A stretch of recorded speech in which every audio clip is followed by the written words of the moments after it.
Well, hello and welcome. Welcome to Wastrel Wednesday. I am your nominal host, but not your game master for this evening, for that is the one, the only, the incomparable Viking Hat game master himself, live from the land down under. Everybody say hello to Kyle. How are you, Kyle? How's everything in your neck of the woods, sir? We cannot hear you, Kyle. There we go. Not too bad here. We still haven't had summer come. It's supposed to. We've had a very cold winter. We're waiting for the global warming to happen, but it hasn't. It might be global, but it's not local. Right on. Hey, I got a truckload of it I can send you from Florida. So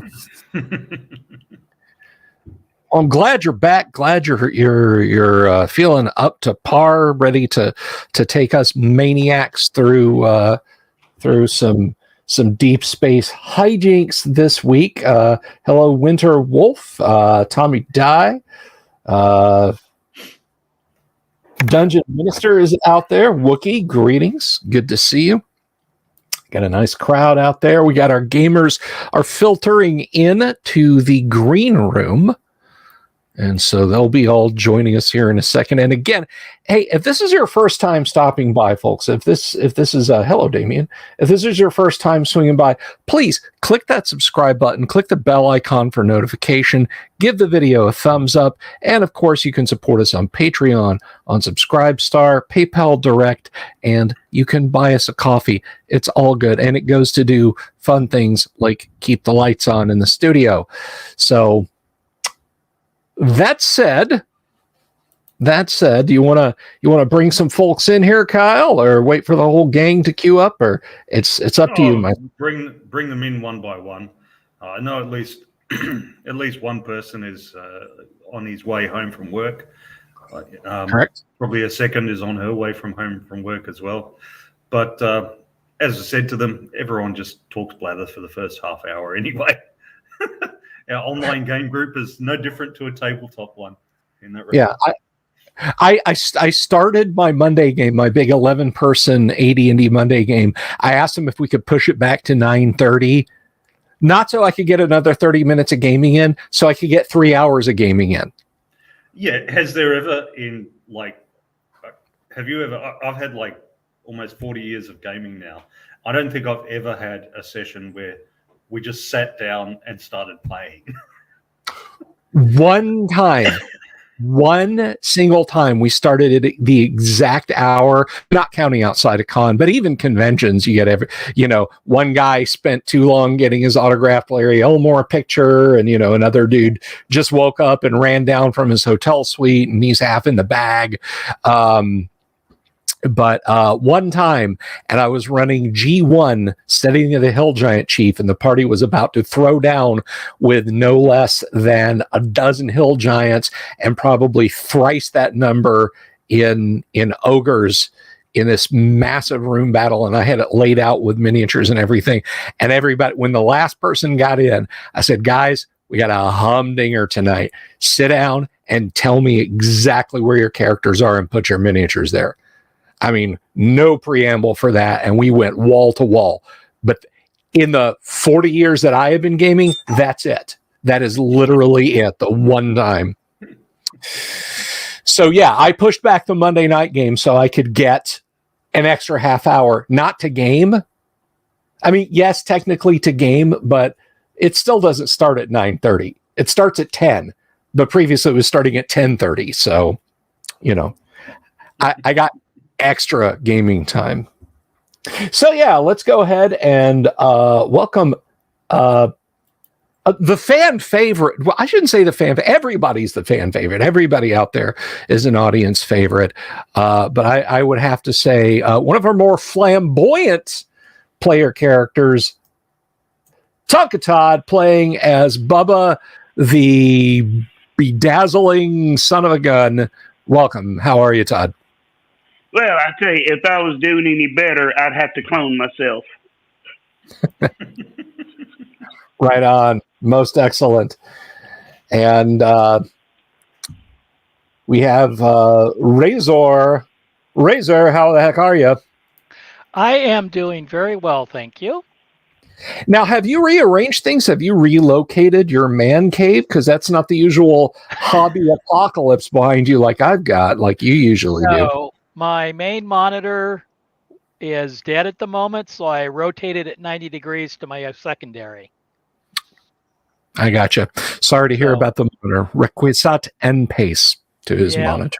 Well, it's a TV that's been on the fritz for a while.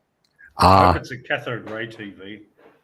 No, that would be very classic traveler. No, it's a flat screen. Yeah, I think if we really wanted to get into classic traveler mode, we would have like monochrome monitors, and we'd be using the VGA to TTY input wedge that you can get that will actually turn pixels into combinations of ASCII characters and then display them at the speed of text on a screen. And images would just be that green on black. Yes. We'd look like the Matrix. We'd look like when Neo finally was able to see the Matrix. Look, essentially, if I could get a browser plugin or something to make all the web pages look like that, I'd go for it. There used to be a good setting like it was called reader mode or something like that, where web pages they just took all the stupid images out, which nowadays most of it's just stock images. Even in news articles, there's just stock images. Yeah. Took all them out, and you just have the text. There you go, and you just read it. So a lot of folks don't realize this, and since we're in the BSing time before the rest of the crowd arrives, back in there was a gap, there was a space between like 1987 and 1993 when we had, for the time, fairly powerful graphical computers, Amiga, Atari ST, of course, Apple Macintosh, some early variants of Windows, and some other lesser known systems, and we don't want to go down the propeller head rabbit hole too far with that. But you would think that those machines would be a shoe-in for the real grognards of vintage computing to keep using today and browse the web with, but it's not so. They were powerful for the time, but stacked up against a web page today, I mean, we're talking about machines that cost thousands of dollars and came with 2 to 4 megabytes of RAM on board. So rendering a web page that itself may top 25 megabytes is a non-starter. But there are some diehard holdouts that insist on using those things as daily drivers. And a guy, he wrote the coolest program, and I haven't been able to find it again. I just think it's fascinating. But what it is you basically, you serve it on one of the micro playing card sized computers, the Raspberry Pis. You host it on there, and you connect that to the internet, and then you connect the other end to your vintage 16-bit PC. And what it does with old web pages is it renders them as images just as individual images that old web browsers can still display, and the links and stuff still work, but stuff like embedded video and flash objects and that sort of thing doesn't. But it makes the old web usable on those 16-bit machines, and it's really kind of a fascinating tech. But that something like that might be your speed, Kyle. We will get a fund together to get you like an Amiga 2000 and a 20 megahertz accelerator card and 6 megabytes of RAM, a 52 meg hard drive, and we'll just pack it off to you. Nah, that's too advanced. I want this. This is the computer that the Soviets were going to take to the moon on their lunar lander. Yeah. It's a transistor computer. It's literally transistors. AKA the guidance computer on board our ship. Hey, we got somebody hanging out in the back room. Hello, Sapphire. Hello. So when I go through my basement finally, all the hardware, I will like take pictures for you so that if you want it, we can look at shipping it. Please do. And if he doesn't, I might. We've have stuff we've been carting around for like 25 years. So there's some old stuff there. Hey, I just like the old tech. Bill's the one who knows how to make it work. Oh, I hate to tell you, we have 2 blades sitting in a closet. I mean, server blades. Right. Yeah, one is 100 pounds and the other's 80. These things are huge. Oh, well, one day when the big solar flare comes, then people will be digging those out to make use of them. Yes. There's a lot of people think that, like EMP, like, oh, when EMP comes, all computers will be broken. Just most computers, but not all computers. If your computer is in an all steel case, that's a Faraday shield. What could get you is a voltage surge, but if you're plugged into a surge protector, you're fine. Now, if there's an EMP strong enough that home computers across the world, or well, PCs across the world, are in danger, odds are you're going to be worried a little bit more about stuff that's a little bit closer to home than, hey, I can't reach TMZ and find out what's going on with Brad Pitt, Yeah, something like your bank account and that kind of thing might take priority. Food, getting to food.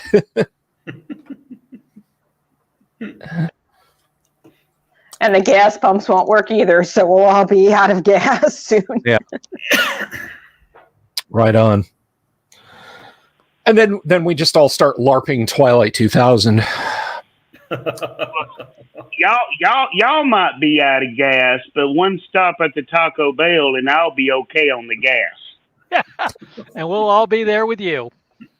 Yikes. Oh, so you're going with natural gas, huh? Yikes. Hey, methane, it works. That's just what's going to, the group that's going to survive in the post-apocalyptic wilderness is the group of old grognards. Hey, the old nerds. We brew alcohol here, so yeah, I've got gas. That would be just as God intended. Moonshine will work. And in South Central Florida, citrus is essentially a weed. So yeah, we can make lots of alcohol down here too. So excellent trade item. Oh, you can make alcohol from virtually anything that's got sugars or starches. Yep. That's one of the premises in GDW's Twilight 2000 for our audience members who aren't familiar, but I'm pretty sure everybody here at the table is, but that armies in Central Europe, because it's what's called kind of political, philosophically, a broken back war. The two nations at war have been destroyed strategically. There's very little infrastructure, command structure, and governmental structure left in either country. The armies are still in the field fighting, and that's the situation you find in Twilight 2000. So if a post-nuclear exchange division, which can be like 100 men, 2 jeeps, and a single clapped-out tank that's got 4 rounds for its main gun left, constitutes a division. But if they're going to launch an offensive, they have to spend weeks in advance cutting down trees and harvesting field stubble and everything else, distilling it so they have fuel to move 25 or 30 kilometers on a front for their few vehicles. I think that's what's happening with the modern Russian army. Yeah. I saw a meme today, and I'll share it on the Discord later. But I think they're too busy drinking what they're cooking, to actually put it in the gas tank. But wasn't that a discussion in the Discord? Something about there was a Soviet bomber plane or something that. Oh no, I saw it on Twitter. Yeah. It was a Soviet bomber plane that had alcohol in its system. Yeah, they used it for its hydraulics. Yeah, it used an evaporative cooling system for the electronics. Now it may have used it in the hydraulics as well, but it used an evaporative cooling system for the electronics that was alcohol and water, essentially a very purified vodka. And the pilots would drink it, and because it's evaporative, you don't know how much has actually been used versus how much has been consumed. And it was literally called the Flying Distillery. So hang on. Let me see if I get this straight. Since vodka is made from taters, you're telling me that the Russians have figured out how to make a tater-powered cooling system. They figured out how to make a tater-powered strategic bomber. If that ain't redneck, I'll just kiss your rear end. That's some redneck technology right there. Careful what you offer. Rednecks prefer. Well, they are rednecks. Rednecks, yes. Oh. Russia is essentially Moscow on one end, Kamchatka on the other end, and Alabama in between. I would argue Arkansas is in there somewhere. Probably. But no, I saw this meme, and it was a picture of essentially a World War I like No Man's Land, but it was battlefield footage from Ukraine, and somebody photoshopped it together with a CNN thing. CNN crawl that said precision missile strikes by the Russians, and then underneath that overlaid the blasted fields. It said, "My brother in Christ, you have reinvented Passchendaele." Ooh. It looks pretty rough in Ukraine for the Russians. So precision strikes, my eye. Really? Well, their idea of precision, if they can get it within 100 square kilometers, they're happy. Yeah, exactly. Are you harking on the James Bond with the I comment in Russia? Wrong color though, but that's okay. Not me. All right. So, what do we got, oh glorious game master? We have bugs to get rid of. Well, you yourself seem to have got rid of the bugs. All right. So actually, no. I believe if we're on our way to LeGuin. Yes. Yeah, you'd got rid of the bugs yourself. So a little star map. Let me find it. Yeah, we're currently at Sturgeon, about to enter jump to LeGuin, I believe. No, you were at Kafka. I'll show you. Kafka? Oh, oh yeah, that's right, Kafka. I'm sorry. Yeah. Yep. So you were at Kafka. So these guys the crew had gone to LeGuin, and around the main world of LeGuin was HMS Kroeber. They didn't actually land on the LeGuin main world. They just went to Kroeber and they got some repairs on their ship from having been shot up. Last time they were at Gibson, they got some repairs on the ship there, and they fueled up and they took on a cargo.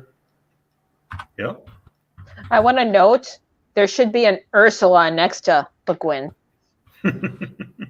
Well, it's not their full names. It's just their surnames. I think the main there's a gas giant. It's called Ursula. But Actually, we were at Lieber when we got shot at. that's true. Yeah, sorry, I forget where you guys have caused Oh, that's chaos cool. sometimes. So I'm just trying to keep a running log going here. yeah, I've got it. I've got one in my main sheet, but I don't study it, to be honest. No, that's cool. Just when you're going back to that system, I think, hang on, is there anyone there who hates them or loves them? I better check that.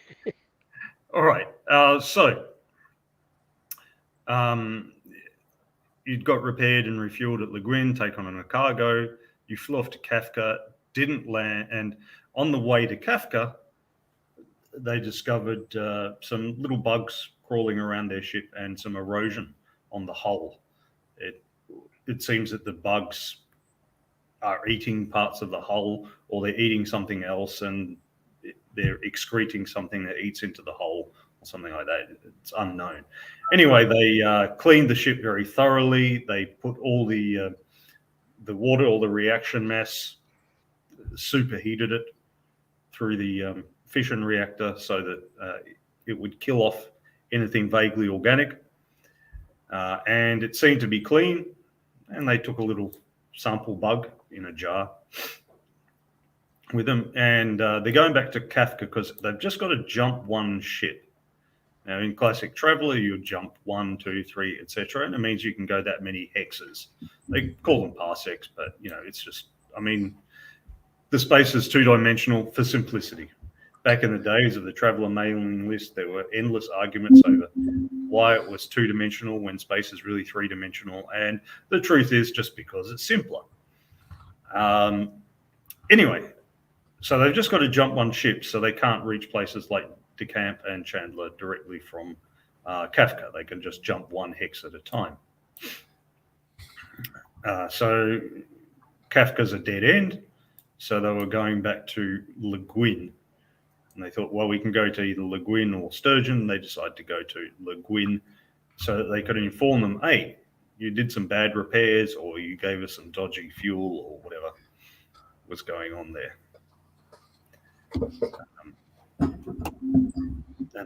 So they just jumped back, or were in the process of jumping back when we left it at the last session. Okay, you have a week in jump. Are there any tasks apart from basic maintenance? Are there any tasks that people want to just keeping an eye on the reaction mass tanks and making sure that our spaceship doesn't wet its diaper again? I'm sterilizing everything as I go. Completely sterilizing. Ceiling, floor, walls, everything. Ultraviolet light as well as chemical. Your character has become like one of those middle-class clean freak women. Either that or Christian Bale in American Psycho. I'm leaning towards the psycho thing, Howard Hughes, extreme there. So I'm not going through this again. I'm getting every last one of them. Bubba is in his apartment there, and he is making bedazzled flight jackets for the whole crew. Love it. I love it. That flight, my one is getting sterilized after you're done. That's fine, but I will wear mine with pride after it gets put through the wash. Okay,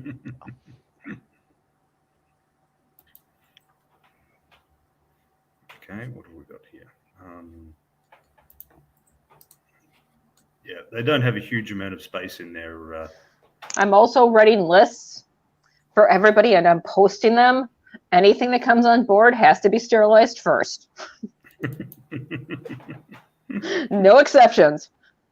My understanding was actually it was a woman involved in flight who invented the checklist because she noticed that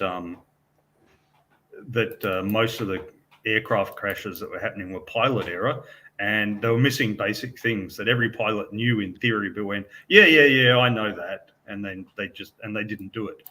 So she invented checklists so that they would go through and like the co-pilot would read it off, check fuel, check landing lights, whatever, and they go through. I don't know if that is correct, but I do know that checklists initially were not used when the B-17 was being trialed, and because of a crash, they started using them. Right. Because the pilots forgot to unlock a rudder, and that caused the crash. There's a lot of safety measures in place actually because of accidents and such. So Oh. Well, that's usually how they develop. The bitching Betty system to prevent flight regime departures in planes is always the voice of a woman, because male pilots will stop and listen to a woman. It rises above the male chatter. They tested this out. They tried tons and tons of different voice tracks, and they finally figured out that a man saying pull up could be somebody else on the flight circuit screwing with you. A woman saying pull up is one place in your cockpit on the voice alert system. So you tend to stop and pay attention to it. That and the pitch of the female voice tends to come through clearer than the pitch of a male voice usually. Mm-hmm. Mm-hmm. Plus, men who want their lives to go smoothly get into the habit of listening to women. I'm still waiting for that to happen. No, just kidding.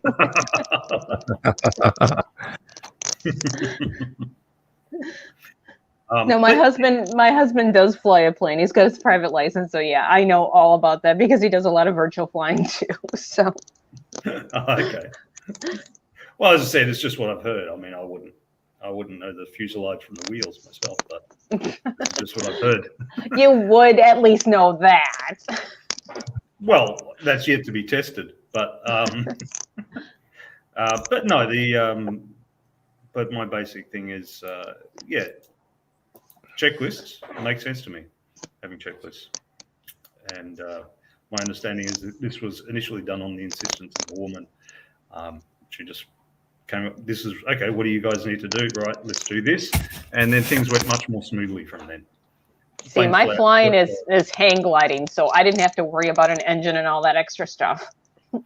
But I'm sure there's things to check on that as well. Oh yeah, I mean, well, you're putting it together usually.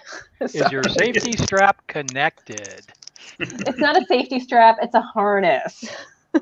Okay, is your harness connected to the frame? There's two spots it's connected actually. And I don't know much about planes, but I have jumped out of them, and every time I really hope that the riggers followed their checklists when they were packing the chute. So closest I came to that is when I almost got thrown out the ass end of a helicopter without a chute. Oh, okay. See, the thing is, I had the option of falling or flying, and I said I'm going to fly, so I did hang gliding instead. I mean, we had ultralights too in that, as well as planes, but yeah. So I'm like, I'm going to start slow, and I'm going to go up in speed. That sounds reasonable. like you do with kids, you give them the tricycle, then the scooter, then the bicycle. Same as kids. You went with a tricycle. You could have gone with the Hot Wheels. That's lower to the ground. Well, I think you all are crazy, because the same rule I have about horseback riding is the same rule I have about hang gliding. You don't do it. There's nothing wrong with hang gliding. Oh, it's awesome. You're making the horse feel bad. You don't want the horse to feel bad, do you, Tonka?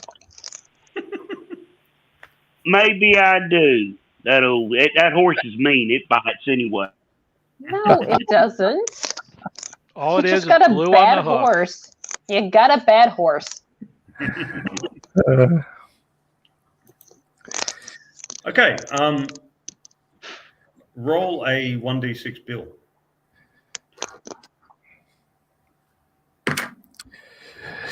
I got a 1. Okay. Nothing awful happens while you're in jump space.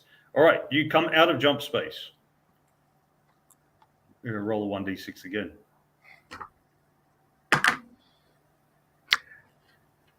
I got a 1.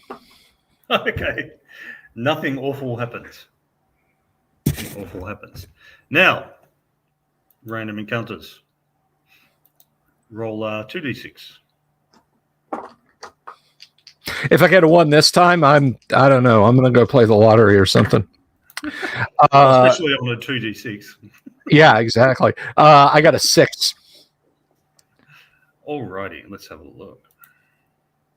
Uh-oh, we lost someone. It's like Bubba got Arkansas netted. He'll be back. Well, that's that whole technology thing going on there. It's questionable. I lost my entire internet last night. Yeah. Ouch. Bummed because I was trying to run a game and all of a sudden it died. I'm like, no.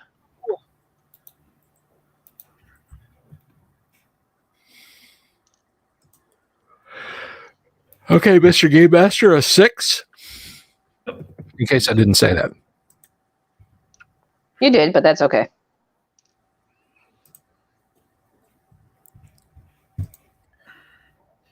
All right, what have we got?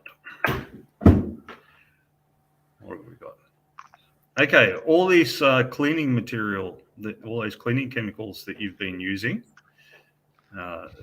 Sapphire, have obviously interacted badly with some of the electrics, because as you come out of jump, there's a little fire alert. There's a fire in the cargo bay. It was natural stuff. That jerkwad. Hey, gasoline, oil is natural. This was supposed to be organic, neutral stuff. What are you talking about? The germ-fighting ability of bleach and the lemony fresh scent of ammonia. Oh, Do we yeah. have a fire extinguisher automated system in there or no? It's not automated, no. Okay, fine. I'll go and put it out with an extinguisher, halogen, No. so I don't. Hey! Seal it.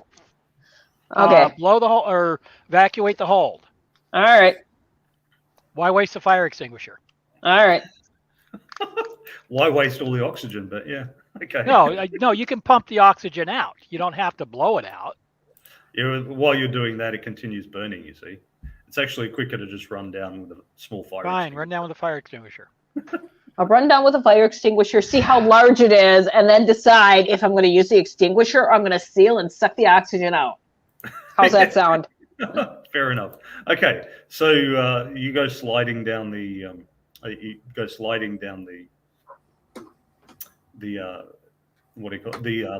and so on. You're in 0G at the moment, so you go sliding down the ladders, and you see the fire with the round bloom that it gets when it's in 0G, and it's just flowing along the walls, clings to the walls, and just flows along in a scary way.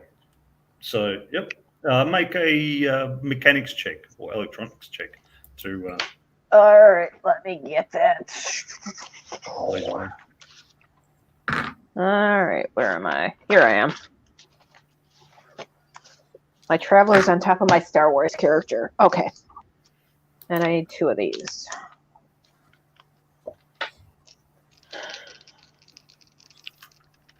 I need 2d6, correct? Yeah. Okay. Oh, let's see. Got a 6. Okay, that's okay. It's not a great success, but it's not a great failure. So you fire your fire extinguisher, and when you fire it, you start sliding backwards away from the fire. Again, because you're in 0G, and some of the halogen and foam go off onto the fire and put it out. But you hit the opposite wall, and then you have to push yourself back in towards the fire again. Okay. So next time we'll need a vac suit maneuver from you, not from because you're wearing a vac suit, but because that's also the skill to move around in 0G. Okay. The maneuvers around it. Yeah. Now, do you have vac suit? I can't remember. I do. Yeah, I do. I do. Yeah. Oh, yeah. You do. Good. So that gives you a +4 having the back suit 1 gives you a +4 to it. All right, so yeah, you're a bit out of control, so make a roll to bring yourself back under control. So you need to get 8+, but you've got +4 because you've got the back suit skill. I got an 8, so a 6 and a 2. Awesome. And +4, 12 easily. So yeah, you definitely bring yourself back under control, and this time you go, okay, next time I'll use the handhold and fire it with the other hand. So you do it this time, and this time you don't even have to roll for it because you did that good backsuit roll. So you just hold on and you keep burning away, and it keeps trying to turn you around, and you just pull yourself back, and you put the fire out. Hey, at least you didn't take a bucket of water down there. Yeah, electronics and water usually don't agree. Yeah, well, that's the importance of having like mechanics or electronic skill, to realize that. So some of us. So what you're saying is, Bubba don't need to start the water bucket brigade yet. Then. No, just bring the flour out of the kitchen. Yeah.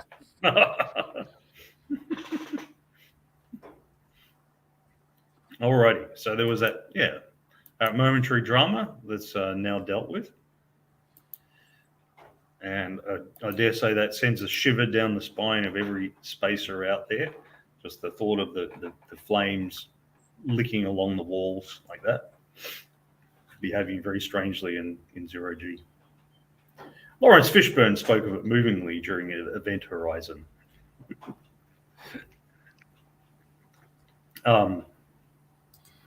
Yeah, so there was just that fire that's out. Okay, now you guys just orient yourselves in the system. So you're back in the LeGuin system. So Sapphire's character Yana will be busy cleaning that up for a bit, presumably with somebody else helping her. I'll go ahead and give her a hand. And yeah, it's going to take me a while.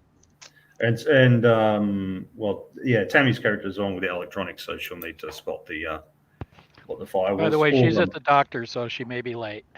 That's cool. Her character can still do things passively, just be as long as she's not used as a Polish mine detector. That's my general thing. That like if the player is absent, the character can do things, but they don't take the initiative to do anything. Initiative requires that the player be there, and they don't walk at the front of the party, even if they've got a 10-foot pole. No meat shields, basically. Yeah, exactly. No meat shields and no, using them as the brains of the party or whatever. They just do as they're told. Yeah. So while you're cleaning that up, the navigator. So he's a navigator. That's that's Jane again. Oh well. So the backup navigator, that'll be Benjo or the captain, Captain Reggie. So do a proximity sweep. Okay. That's the first thing you do. You see if there's anything that you're about to smash into, and you have a look through the system. So the system LeGuin. Again, the system has got 6 significantly sized worlds. The first 3 are rock, the next 2 are rock and ice, and the last one is LeGuin. And it's a small world with a light to moderate atmosphere, and it's run by a dukedom. You haven't been on that world yet. It's quite high lore level. But it's got a naval base around it, HMS Kroeber. And that's where you've previously been. Yeah. So you are a couple of astronomical units away from this main world. So at about a quarter G, it'd take you like a day or something to get there. That's fine. All right. So we can initiate burn and coast, right? Yes. All right. That's what we'll do. We'll just cruise over there and dock, and I have a jar full of bug to show somebody, and gosh darn it, we will get satisfaction. If I have to do a manic shag pixie cut, I will speak to a manager. Bubba's standing behind you, cracking his knuckles. That too. He's already bedazzled my iPhone case. I have my Live, Laugh, Love T-shirt and my bedazzled flip-flops ready. I will speak to a manager on this station. Oh, and our flight jackets are ready by now. Good. I love that. The Live, Laugh, Love T-shirt. It's like they're going to get beaten up by Freddie Mercury. It's going to be awesome. Better not be raiding my makeup stash on me. Thank you very much. Too late. Bubba's already done it. He's looking pretty. I told you to put a palm lock on your sleeping quarters. I did try to warn you. I figured my feminine stuff would be guard enough, but apparently not. Nope. Okay. And make sure we got our bedazzled flip flops in hand. Got to have them chunklas ready. All right. So it's not a big radar signature, but there's a little bit of X-ray and gamma ray signal coming from a particular spot. And that's pretty distinct as the signs of somebody recently having jumped in. It's the big burst of energy from when they've jumped in. And then when you take a closer look over on that spot, there's a large metal object. You think it must be a ship. You haven't looked through your telescope or whatever to have a closer look just yet. So about 10,000 kilometers that way, there's a ship, which is unusually close, when you jump in, because there's a large volume of space in which you can jump in. But somebody put a scope on that thing. Why? Make sure they're not hunting us. Oh, I think they would have done something like fired a particle beam or launched missiles at us by now if they were going to. They just arrived. We were here first. Maybe they don't know we're here yet. No, they must have arrived shortly before you.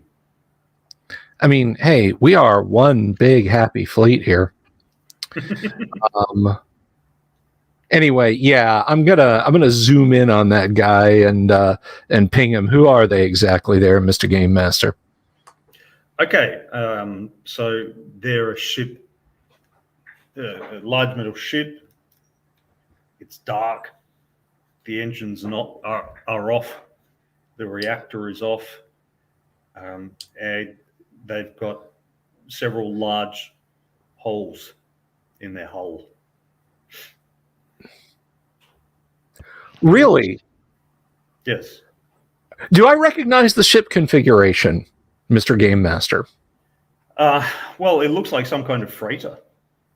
Okay. Do I recognize where, say, its reaction mass tanks might be, Mr. Game Master? Would they be situated right underneath those holes? The reaction mass tanks could be anywhere on the ship, including within its body, but no, you can't tell from this distance. I'm going to hail them. Helm, hail them. So Bedjo hails them. He doesn't get a response. He doesn't get a response. There's just the transponder going off. Relatively low power transponder. There's a separate power source for that to keep it going, even if the rest of the ship shuts down. That's odd. Apart from that, you just get static. Shall we go investigate? Captain, we may want to send out an SOS so that space station can send some help. Yeah.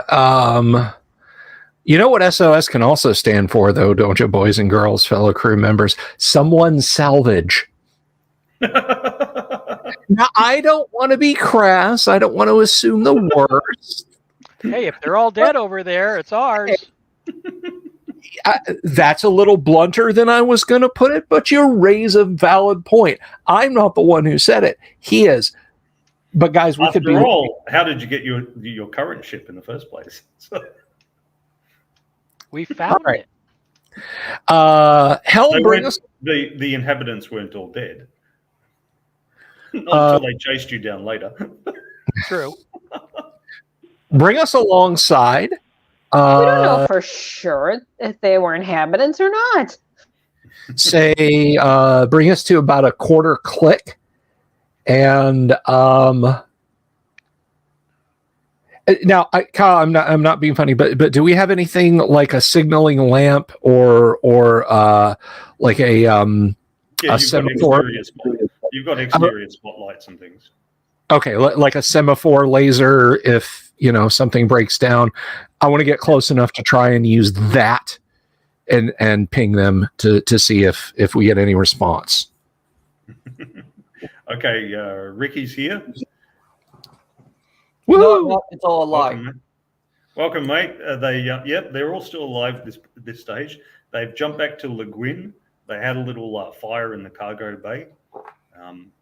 And once they put the fire out and looked around them, they saw that there was a ship unusually close to them, about 10,000 kilometers away. Looks like a freighter. It's got several large holes in it. The drive is off. The power is off.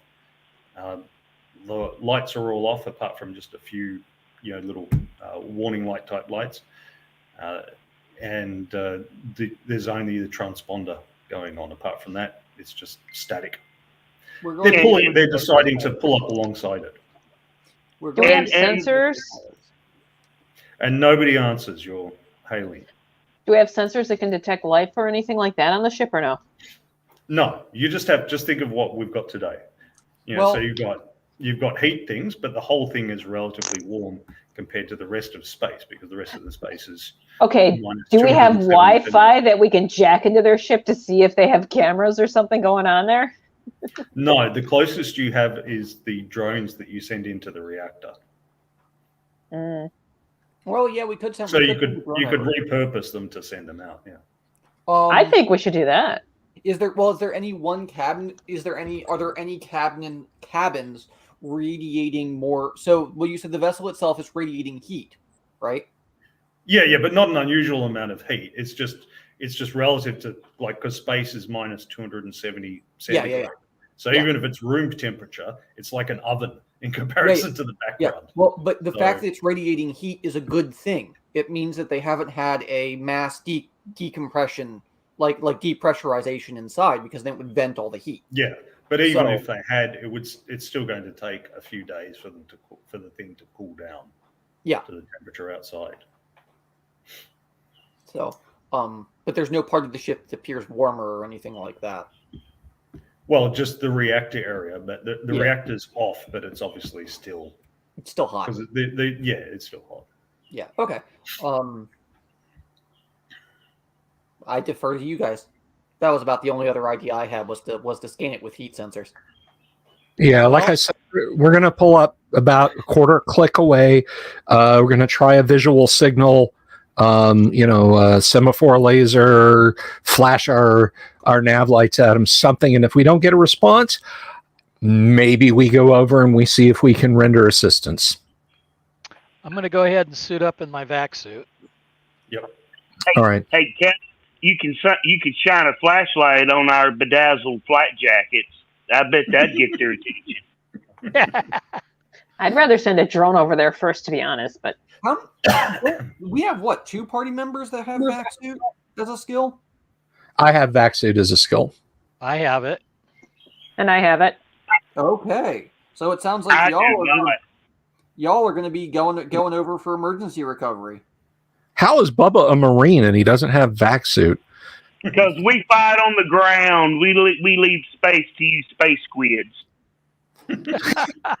I was a merchant Marine and I don't have vac suit. It's quite possible to finish being a Marine in the game and not have, rifle skill. It's just, I've always taken it as not just you were taught all these things, but what do you retain after your service? Yeah. Well, he could have been a REMF, so.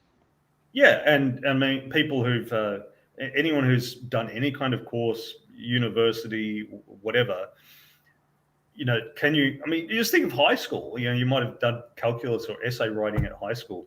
Could you necessarily do that today? Right. Like the classic thing of the parent trying to teach their kid long division. Well, I did this 10 years ago, but Use it or lose it, huh? yeah. Literally. Yeah, so Bubba might have been a great vac suit guy in his day, but now, no. Gotta crack back open the how-to manual. Yeah. I got in trouble in the Marine Corps for trying to bedazzle my vac suit. Something about those little things having to punch through the cloth, not being good for not being particularly good for something that you can travel in toxic atmospheres or no atmosphere with. All right, so it'll take us. That explains why my endurance is 3. Yeah. It'll take us a while to pull up alongside it. I guess at 10,000 kilometers. No, it doesn't take you long to get there. It's just the difficult part is making it smooth and all right, and matching its position and velocity and all that. All right, gliding with it. So that's a piloting check. Got a 7 total. Yep, that's fine. That's fine. So it's not particularly smooth, and it takes you a little bit longer than you should, but you get there.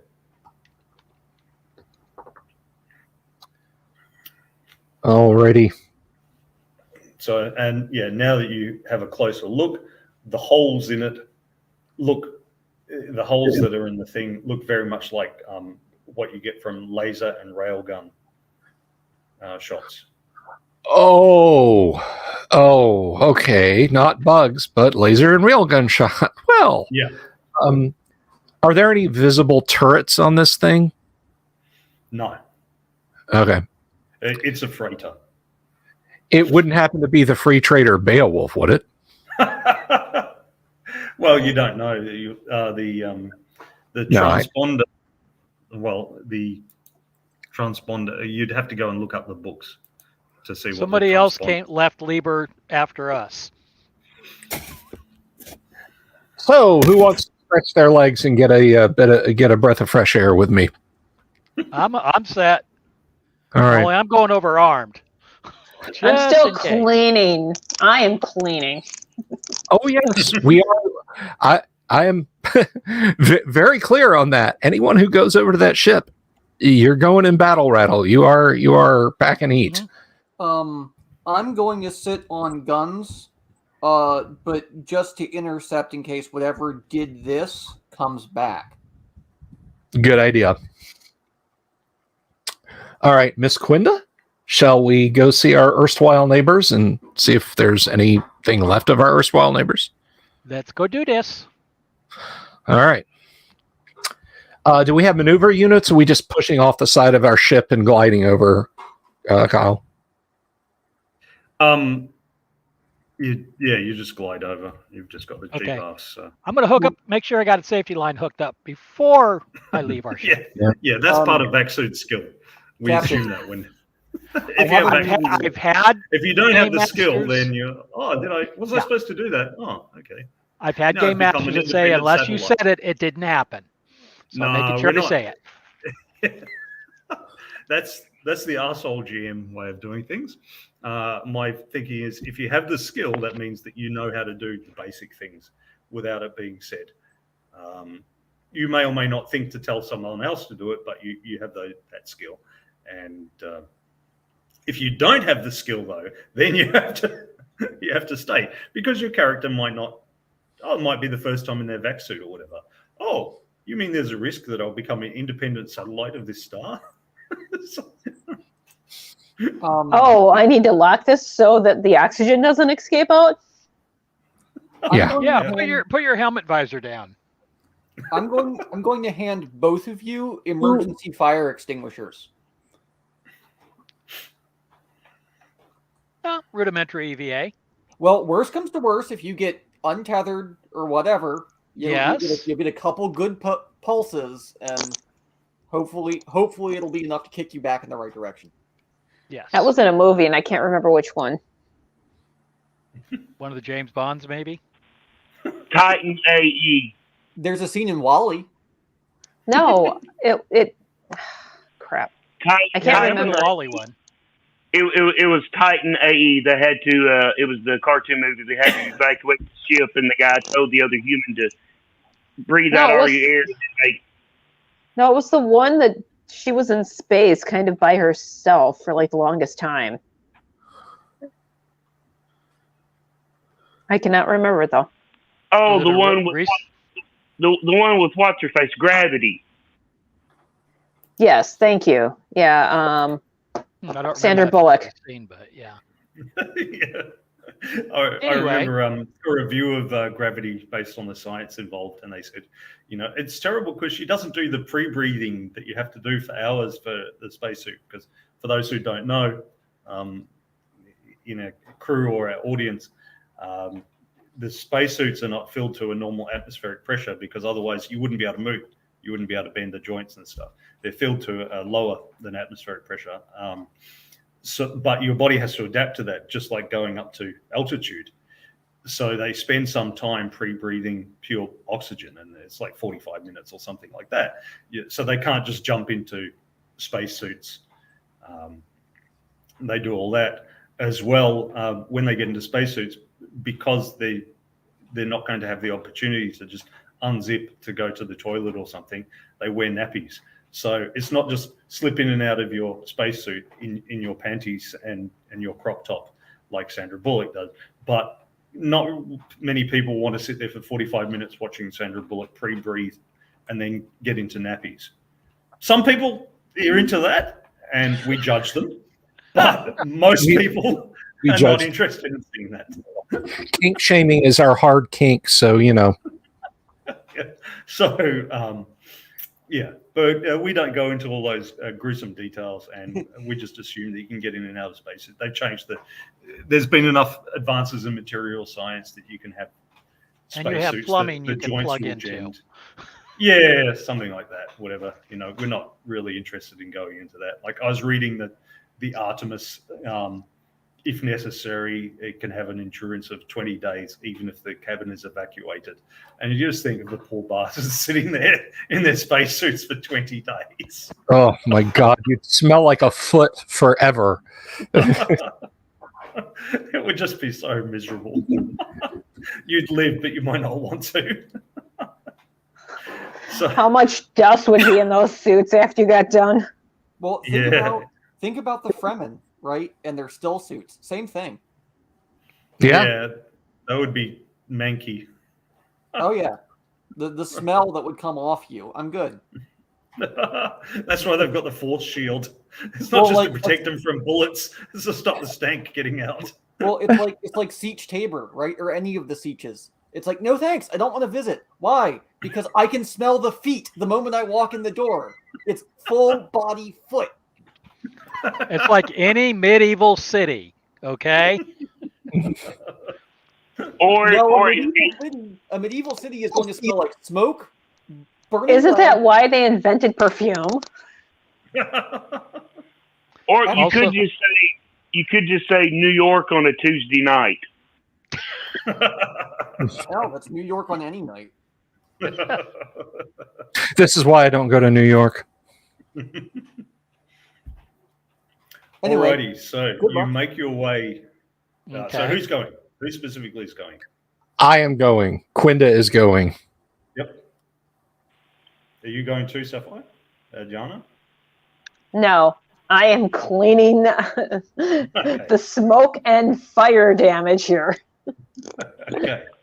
And then when they get back, I'm going to spray them down. But I'm using the new box I haven't opened of the generic organic cleaner, so we don't have another fire.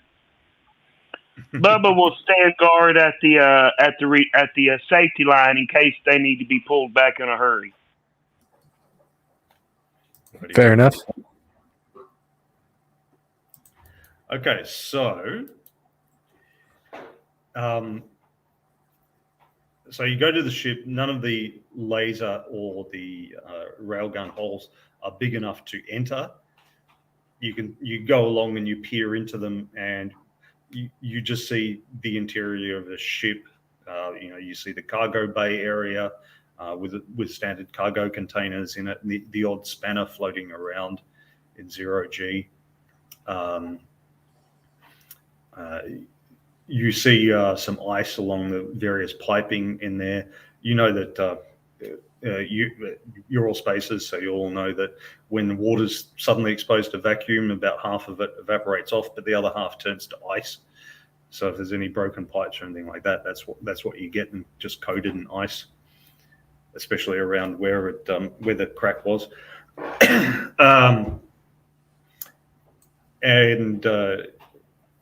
So you make your way along. There's various handholds on the outside of the freighter, specifically for EVAs, for repairs and stuff. You make your way along to the personnel airlock,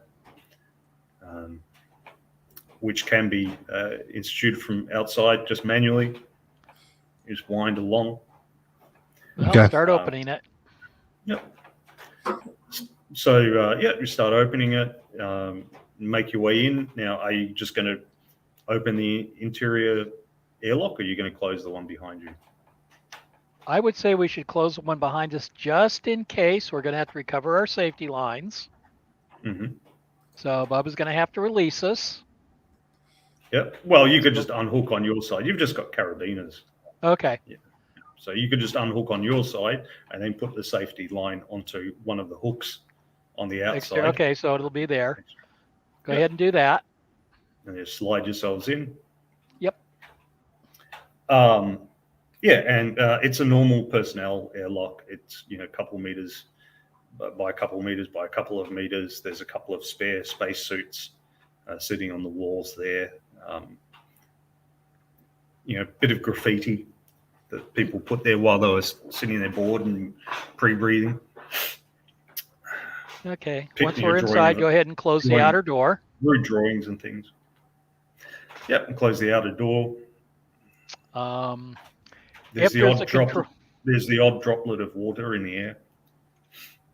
Or if there's a control panel, see if it operates to pressurize, assuming that there's pressure on the other side. No, there isn't, but there's a manual override. So underneath the control panel, you can open up the thing, and then you can just put air into the space. Okay. Operate that, see if it pressurizes. Okay, and when you do the manual one, you get a little flicker of light from the what do you call it? From the electronic one. Okay. A little flicker, just like the fact that you've kicked in the manual one has made a little bit of power surge through it. The battery backup is kind of half woken up. Mm-hmm. So that, and after a minute or so, you start hearing a hissing outside, because obviously it was complete vacuum, so that there's no sound except in your own breathing and so on, and static in your suits. But you start hearing sounds outside. It's pressurized, and the little manual dial says that it's come up to 1 atmospheric pressure. Huh. There is an atmosphere on the other side of this thing. Okay. Well, once it has gotten up to 1 atmosphere, go ahead and see if we can open the inner hatch. All right. Yep. Make it so. All right. So you open the inner hatch, and there's a little bit of a hiss of air as the hatch inside as the air inside the airlock flows into what must be a vacuum or near vacuum inside. Okay. There's just little safety lights on inside. Must be running on some reserve battery power. Well, turn on our helmet lights so we can see. Yep. Look around. There's a guy in front of you. He's very, very dead. Okay. Very, very dead. There's like this large hole through the middle of him. It looks like a railgun slug went through him. Yikes. And he's frozen solid. Okay. He's frozen solid, and when you open the flow of the air makes him turn a little bit. Mm-hmm. Is he got just got the standard coverall on? Yes. Okay. Yeah, he was obviously a civilian freighter. All right. I'll push the poor bastard out of the way, and I'll look at Quinda. Let's move forward, and if you see the ship's cat and start to chase it, I'm leaving you here. Only if it's a six-legged cat. I mean, anything. If something weird jumps out at us and you stop to do anything other than get out of the ship, you're going to be talking to yourself. Let's go. Something weird jumps at me, I'm shooting it. With what? You didn't say that you were taking firearms with you. Yes, I did. Okay, that's fair enough. Yeah, both of us are armed. Grab something along the way. We both said we're in full battle rattle. I thought that was a metaphorical thing in terms of safety, but yeah. Oh, no. That would be fair enough. It would be fair enough to take firearms. And I specifically stated I was being armed. Okay, I just didn't recall that one. But it's reasonable, so we'll allow it. If people were already shooting at you, I might say otherwise. But anyway. I'll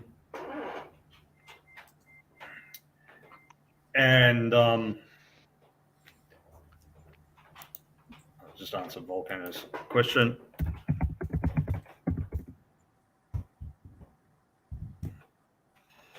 Anyway, so he was asking about weightlifting, and I just said this recent study was bollocks. We keep it real here. This is serious business. All this shit back here. Anyway, unlike the gaming. All right, so you make your way further into the ship. I assume you're heading for the bridge. Yes. Yeah. Yeah, or the flight deck. All right, so you head to the flight deck. Again, you've just got the blinking little safety lights on. It looks like a pretty standard freighter. There's steel and pipes everywhere.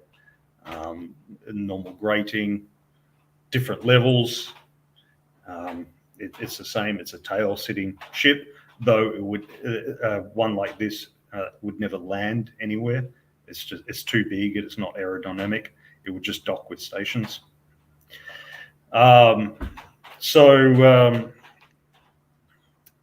you move on in, and you come to the flight deck. Each area is sectioned off. It's got hatches in between, so in the event of emergency, they can close them off. A lot of the hatches in between have got various pipes and power cables and stuff that put, so you can't actually close the hatches. This tends to happen on most ships as they're used over time. It's not technically what you're technically supposed to do, but everyone does it. So you make your way to the flight deck, and you come there. There's 3 chairs. There are 2 guys in the 3 chairs, both of them deceased. When you look at them, one of them, there's a lot of blood on the interior of his visor, on his suit, and his eyes are all red. There's no visible wounds on him. It looks like what probably happened. You've seen this before. If someone pulled too many G's, but they didn't have the juice to handle the G's, just the blood pressure makes their eyes go 8-ball, and burst the blood vessels in their nose and all that sort of stuff. So it's not actually a lot of blood, but it looks like a lot. Blood always goes a long way. The other guy, he's not intact like that, but he's sort of frozen and dried out. There's a crack in his visor. He was evidently the pilot. Okay. So you're looking at the pilot and the co-pilot or navigator. All right. So far, what you could tell is it looks like they came under attack and then they pulled a lot of Gs, but you don't about they getting here. You're not sure. Damn it! I wish we had one of our electronics experts over here. I want to see if we can at least get emergency mains power up. How about you? You good with any electrical stuff, Quinda? Only breaking it. That's been thoroughly done here already. Where they were a step ahead of us. Mr. Game Master. Yeah. Is there, I know we're dealing with retrofuturism here, so is there a tape mounted in any tape drives? Yeah, so remember you can get jump tapes, which the jump tapes give you a bonus to making the roll when you're going into jump. So normally you don't bother with it, but if you're normally like jump 1 requires piloting 1, jump 2 requires piloting 2, and so on.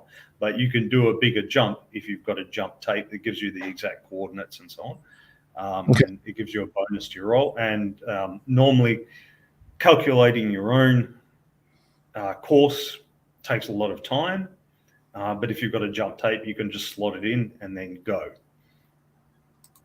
Okay. And doing all that, and of course, it gives you a bonus.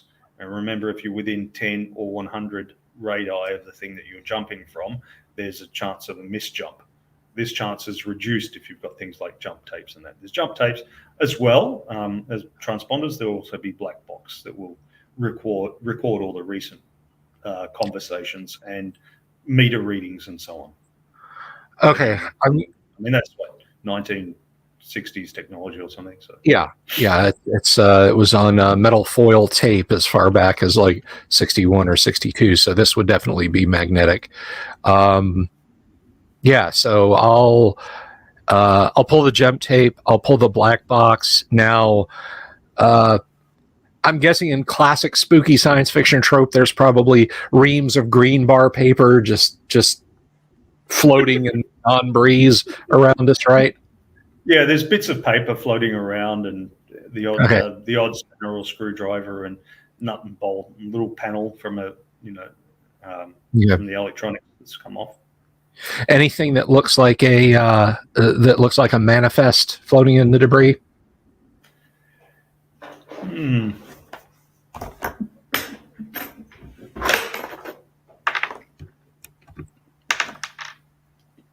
You don't see anything, but you're just having a quick look around in 0G in poor light. Okay. So, all right. I will pocket the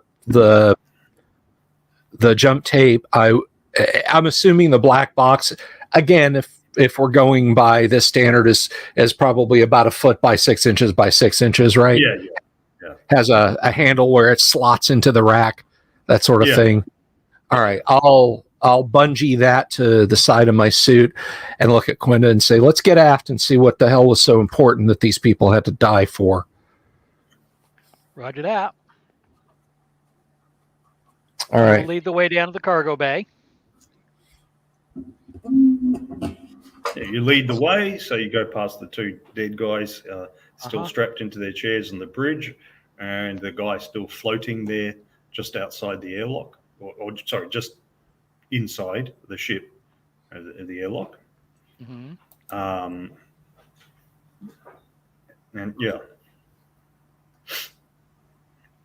you go past them and into the airlock. It's a vacuum in the ship, or you haven't explored the entire ship, but the part of the ship that you have explored is a vacuum. Right. Yeah, we want to get down to the cargo bay. So you're exploring further. I thought you headed to the airlock.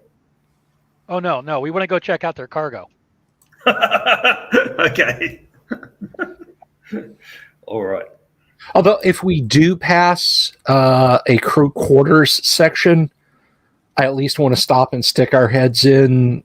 I mean, odds are low, but maybe somebody made it into a suit and they're just huddled up, or or into a stasis tube that might be on emergency power or something. I mean, I'm not so mercenary as to right.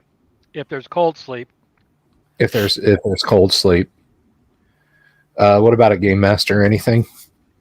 Okay, so so you head down past the airlock.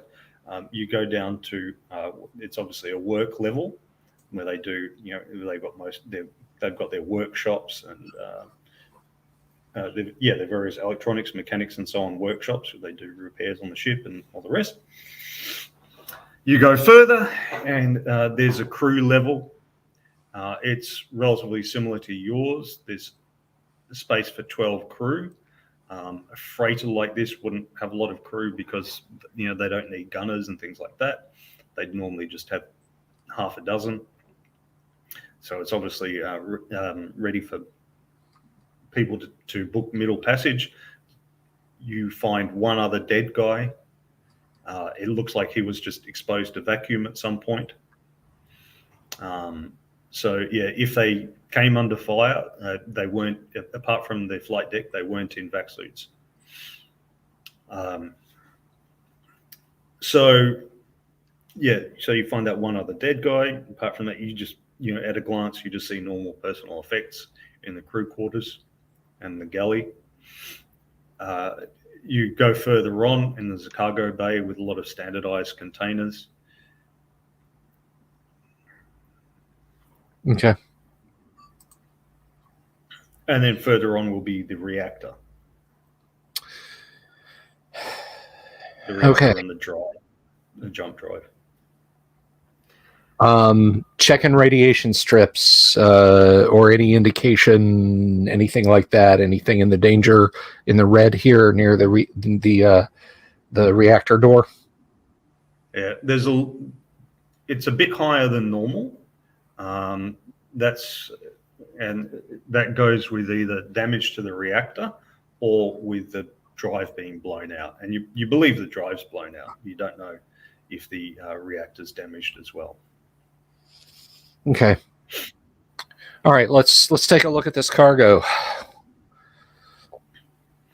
Okay, you go through. Let's see. All right. The cargo appears to be mostly food. Mostly. Yep. And when you say food, are you talking about bulk stuff like grains, cereals, that kind of thing? No, it's more high end stuff. It's like dried fruits. That's okay. All right. No Hungry Man. No Hungry Man dinners in there. No. Sounds like it's trail mix. Yeah. Well, remember, a lot of these worlds aren't able to grow food themselves, or they don't have the fancy stuff. There's a lot of miners out there who'd appreciate some, fresh fruit and veggies. That's why NASA's working so hard just to grow a few tomatoes. Save the morale of these poor bastards eating MREs for 2 years on the way to and from Mars. Okay. I'll can I get a clear signal back to the ship? Yep. I'll let them know what we found so far, and that we are going to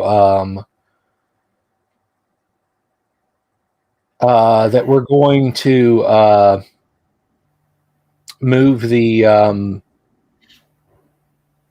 or we're gonna bring the black box and the jump tape back over, and we'll discuss what to do with the cargo, with the ship's hulk, because Bill Sylvie does not know how salvageable this ship is beyond, hey, we could sell a shitload of titanium to a scrap dealer.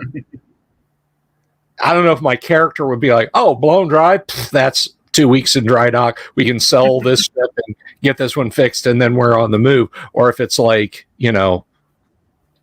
good for only beer cans. So we'll maybe my experience in the merchant marine might help with that, but to me, from everything I've heard, and I'd assume you'd catch me up, it kind of sounds like I mean, 2/3 of the ship at least is just that. It's just scrap. But if the berthing pods are still okay, we can sell those low berths off for 15K or something like that. We can sell. There's no low berths on this ship. There's no low berths. Oh No. shit! No, there's So we can't part it out. I mean, we could. It just wouldn't be low. It just wouldn't be low berths. The only expensive item we'd be parting out would probably be the engine. There's the reactor. That's it. Yep. The others are pretty munted. Apart from the reactor, most of the rest, and the avionics, most of the rest is just scrap. So it'd mostly be like a salvage kind of salvage type of thing. Yeah. But hey, I mean, we came across it, so we're doing what we can. Yeah. Yep. I have an old rusted out Cadillac Eldorado. All right, engine's still good. Everything else is shot. Yeah, pretty much. Pretty much. When I watch the car resto guys, and they'll be like, "Oh, we're pulling this 71 Eldorado out of a tree line where it's been sitting in Iowa undriven for 30 years. They're doing it so they can get the big block 400. All right. The car is toast. The engine is what they want. The fun of seeing if it will start one more time before they start harvesting it for parts is what makes the video. But it's not like, oh, we're going to make this a daily driver now. That ain't gonna how happen. many rodents abandon ship when they move it? Yeah, there's a great TV series in Australia called Black As, and it's about these 4 guys, 3 of whom are black, Aboriginal, and one of whom is white, but obviously grew up with them because he speaks their local language completely fluently. And all 4 of them are idiots, and they just kick around having adventures together, and run away from crocs in swamps and things like that. But they're all broke. They're all broke. So they just tried to scrounge up and restore things. They find this vehicle out next to this abandoned house, and they get it going again. Oh, the seat's no good, so they tear the seat out and they put a kid's pram in there as the seat instead. And they have to smash out the windscreen because it's smashed. And for an oil filter cap, they get a baby head doll. Baby doll, plastic head. Smash this plastic baby doll's head over the oil filler cap. It's hilarious. I love that episode. Oh, check it. I think it's all on YouTube. Yeah, Kyle? It is, yeah. Yeah, check it. The Black As on YouTube, and it is friggin' great. And I say that as an American, and I tell you what, Todd, you would love these guys because they are about as Southern as you can get and not live in the South. Yeah. And they're just deadbeats. Like they go to their Uncle Ted or whatever and say, "Oh, look, can we borrow your boat again? We want to go out fishing." And he goes, "Well, I'm a bit Okay, this is not a show I can watch. I would be screaming. My God. And he's like, "Oh, well, look, last time you went out, you didn't bring back any fish, and you damaged my boat." And they're like, "Oh, yeah, this time it'll be good." They have uncles and cousins and brothers in every little town that they go into to borrow cars, motorbikes, tractors, boats, jet skis, and so on from. They go out with this gear and they come back without it, and it never ends well for them. Does this family not talk? Yeah, you borrowed Uncle so-and-so's boat and it didn't come back. Yeah, I'm going to let you take my car. Every village has its idiot. Apparently, it's an entire family. It just gets tolerated. Yeah. All right. So every single family member lives in a different village. There you go. All right. So we're gonna. So we go back to our ship. Yeah. And check out the black box. See what kind of information we can get out of it. Find out who these guys were, where they're from. Okay, so the ship. Yep. Well, while y'all are doing that, me and Linda can be trying to figure up a way that we could ferry the cargo over. I mean, if any of it's still salvageable, there's the crane arm if we can pull up close enough, but Their ship, from what the captain at least would be telling me here, that's the best way would be to just leave the cargo in their sealed containers in the ship, not mess with it, and just drag and tow the sucker behind us. Yeah. And I mean, as far as the integrity of it, I mean, it's freeze dried foods. What's going to happen if it gets exposed to hard vacuum? It's going to get more freeze dried. Yeah, it's already exposed. The food itself was already vacuum packed anyway. Well, Yeah. my only concern wouldn't be so much that, would be if the container busts, if a container busts, and we literally start leaking food out the ship. Like, it's just like, what happens? Well, it's we're leaving a trail of breadcrumbs in space. Literally. All right. So when we get back to the ship, let's thing. You play through the black box. The ship was called, funnily enough, the Lucky Lady. It didn't seem to be terribly lucky, and it had taken on a cargo at Tanaka.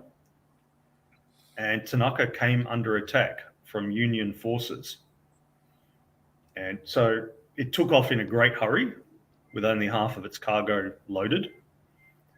And while it was taking off, and still well within 10 radii of the world Tanaka, it came under fire. And because it was coming under fire, it just went into a jump. And it seems to have misjumped into this area. Mm. And yeah, the heavy G, it as far as you can gather, the heavy G's that it pulled in trying to get out in a great hurry hurt or killed a chunk of the crew, and the fire that they came under hurt or killed a chunk of the rest of the crew, and so they were dead like at the time of the jump. They just programmed the jump, and then they misjumped and ended, because it was only a jump on ship. So again, let's look at the map. Tanaka, whoa, that's 0610. Yeah. You said Union forces attacked them? Yes, your Commonwealth. They got attacked by the Union.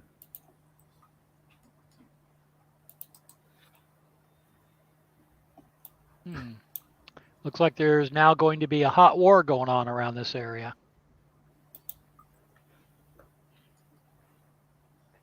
Yeah, you don't have a huge amount of details, but I mean, the voices of the guys were very panicked, and they said that there were dozens of ships and all the rest. Yeah, I suggest we stay away from Tanaka. Yeah. Not going to Tanaka. Oh, but I heard they had great honky tonks. Well, I'm gonna have to break your heart about that, because we're not going to Tanaka.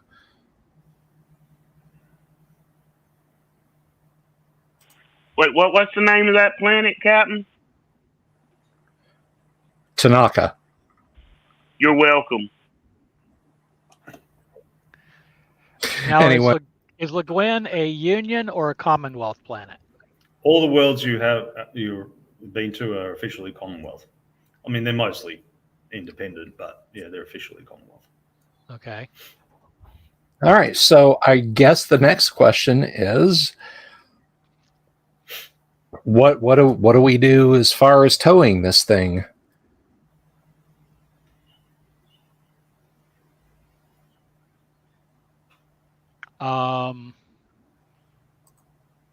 We can try to take it pull it into the star system, or into the system. Well, I still want to talk to somebody about the bug infestation issue. I'm going to get my pound of flesh for that.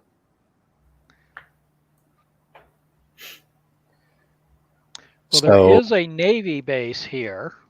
Yes, that's right. That's where you got repaired and where you got the bug infestation, as far as you know. Mm-hmm. And that's where we're gonna make for that. But Mr. Game Master, as far as towing this thing, I mean, is it literally just a matter of cables? Because if we stop, the ship keeps going. I don't understand much about astrophysics, but I know the ship will just keep going. So that's why you tow by actually being behind the thing. Push. Yeah, you push. all right. It needs lots of cables. You're not really equipped for it. If you took time, maybe you could jury rig some stuff, but it's just not what your ship is designed for. It's all right. Well, that being the case, why don't we just simply strip what we can, tell them it's here. We can put a claim in on it. Yeah, you can go into Kroeber and fill the paperwork. And get the goods off board, so we already have that in hand. Right. Yeah. All right, guys, we're gonna put in a full how many ever hours worth of work. Let's need all hands on this one. Yep.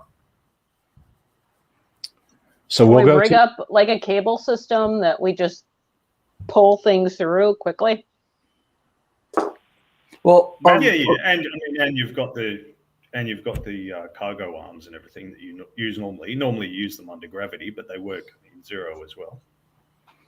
Okay, so we are going to load things onto the ship then, and not just tow it. Yeah, we're not going to tow the ship because we're not set up for it. Okay. What about the poor bastards, as in the dead ones? We'll find out. Sorry, we do what? Put them in the photon torpedo and make a speech. Well, why don't we just kind of eject them and let them just kind of disappear on their own, and we don't know anything about it. Well, then we're left with the question of how did we get this ship? Yeah, the ship was floating. No, it was abandoned. Maybe somebody left it. Well, but leave the dead on board the ship, so that when it comes in, they'll know, that obviously we're not the ones that caused this. Yeah, the fact of there being deceased guys on the ship doesn't affect your claim whatsoever. It's only if some of them were alive before you got there that it might affect your claim. And in this case, that didn't happen. So, all right, we'll strap them down so they don't float around, and then we'll go to work. You said the computer systems, we could pull those out. That's a multi-day job, but yeah. Yeah. All right. Well, I can help with that, but I wouldn't. Well, I know we have a better electronics expert than me. How long is it going to take for us to get a response from our initial SOS message? It should just be an hour or two. Okay. So you sent the message out. That was just we've seen this ship and we're investigating, and they sent back an acknowledgement. Okay.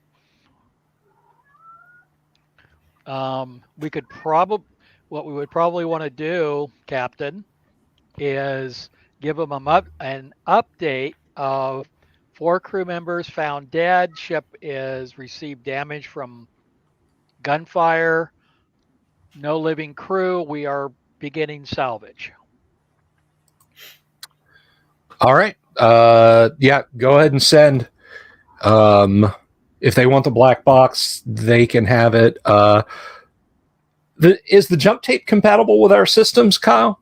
That it's not like we're running EPM and they're running OS 3.3. Cool. Then I will take that.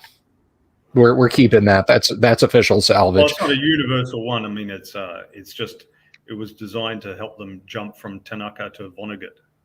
Oh, okay. Just those two. All right. Well, whatever then. If we ever get down there, we've got one.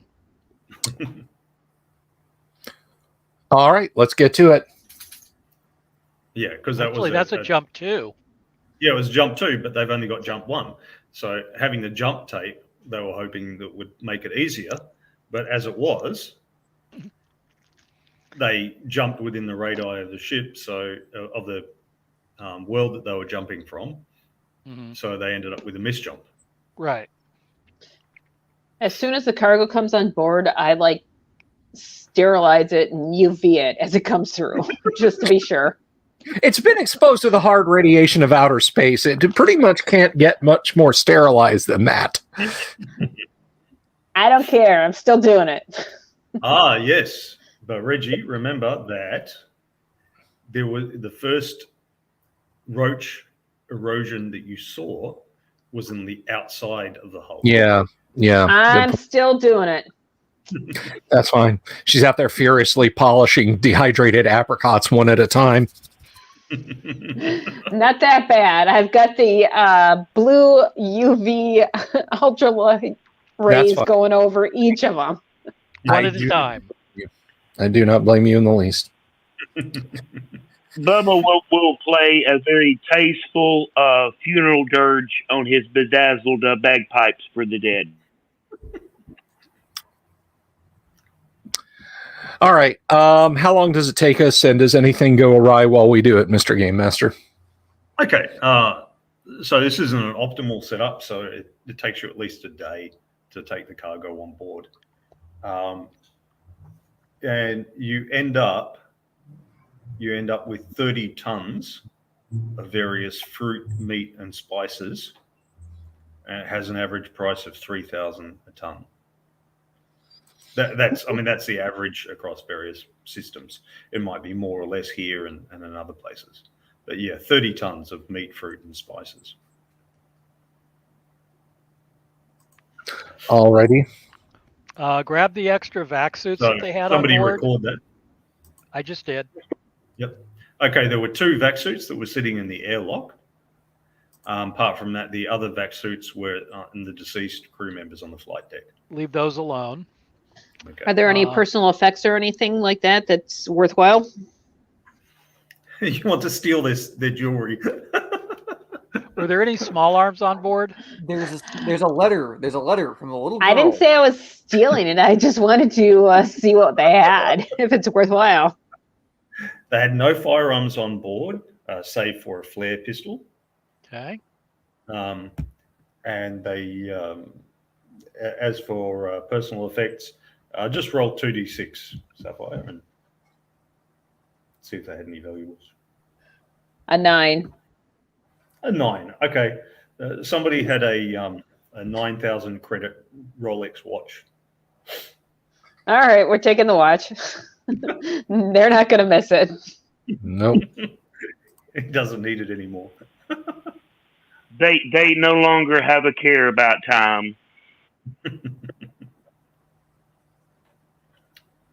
All right, so you load it all up. Are you heading to Kroeber now?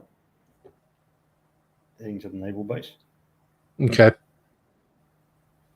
Are you? I don't know. I've noted the watch, so if we get to some place fancy, I'm putting it on. Oh yeah, no, we are going to the military base because again, the watch is engraved on the back. It says, "Dear John, I'll miss you." And it has a little. That's a generic name. I can work with that. That'll buff out, or we can have the O chained to an A, and you can tell everybody your name is Joan. Or I could just bedazzle the back of the watch. Yeah, but that'd grind into her wrist, wouldn't it? I'm just going to polish it. I'm a mechanic. I can polish it on my own. Yes, fair enough. All right, so yeah, we're going to the base. Okay, so you cruise in. That takes you about a day to go in. As you approach, you get a warning message not to dock. Say, don't dock. We've got some sort of infestation aboard the station. Damn it! Really? You don't say. Because it's funny you should bring that up, because my spaceship nearly broke in half because of your infestation. We were here about a week ago. Don't worry, I've got all the paperwork. And yeah, we took on a few tons of reaction mass, and you'll never believe what was in it. No, wait for me to finish. The goddamn space cockroaches that are tearing your space station apart. We got I remember there you were sounding like was it George Wallace? And a very unhappy mechanic, mind you. We got rid of them. We got rid of them, but I'm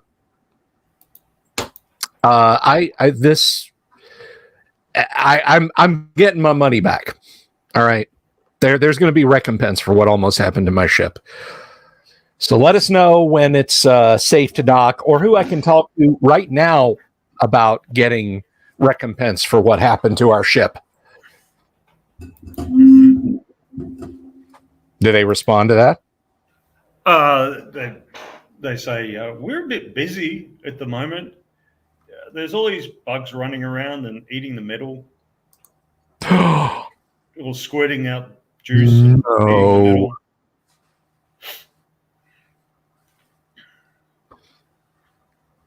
We're a bit busy at the moment. And now that you look around, you notice that several of the ships are just kind of standing off. Yeah. There's one or two still docked, but there are several just standing off. We are not docking. I've cleaned our ship, and you can give them a list of the chemicals that I recommend, but yeah, I don't think so. I think we should tell them to just do a full zero. Just do a full purge. It's the easiest way. Just everything. I'll suggest. I'm like, look, we did a full Atmo purge, and the things went into torpor or just flat out died in the space of a couple of hours, and then we flushed our water systems through our reactor bypass, and that killed them off. You'll have a hell of a lot of sweeping and mopping up of the corpses to do, but that's what we did. And hopefully you have enough suits for everybody on there. Savage. Just recording events thus far.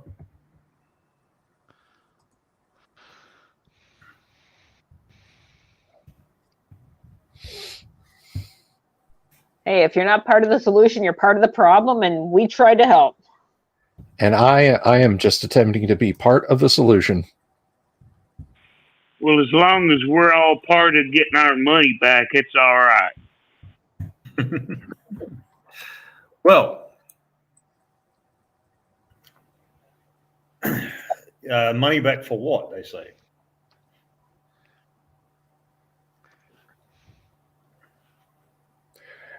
We paid for reaction mass from you, which turned out to be loaded up with those bugs.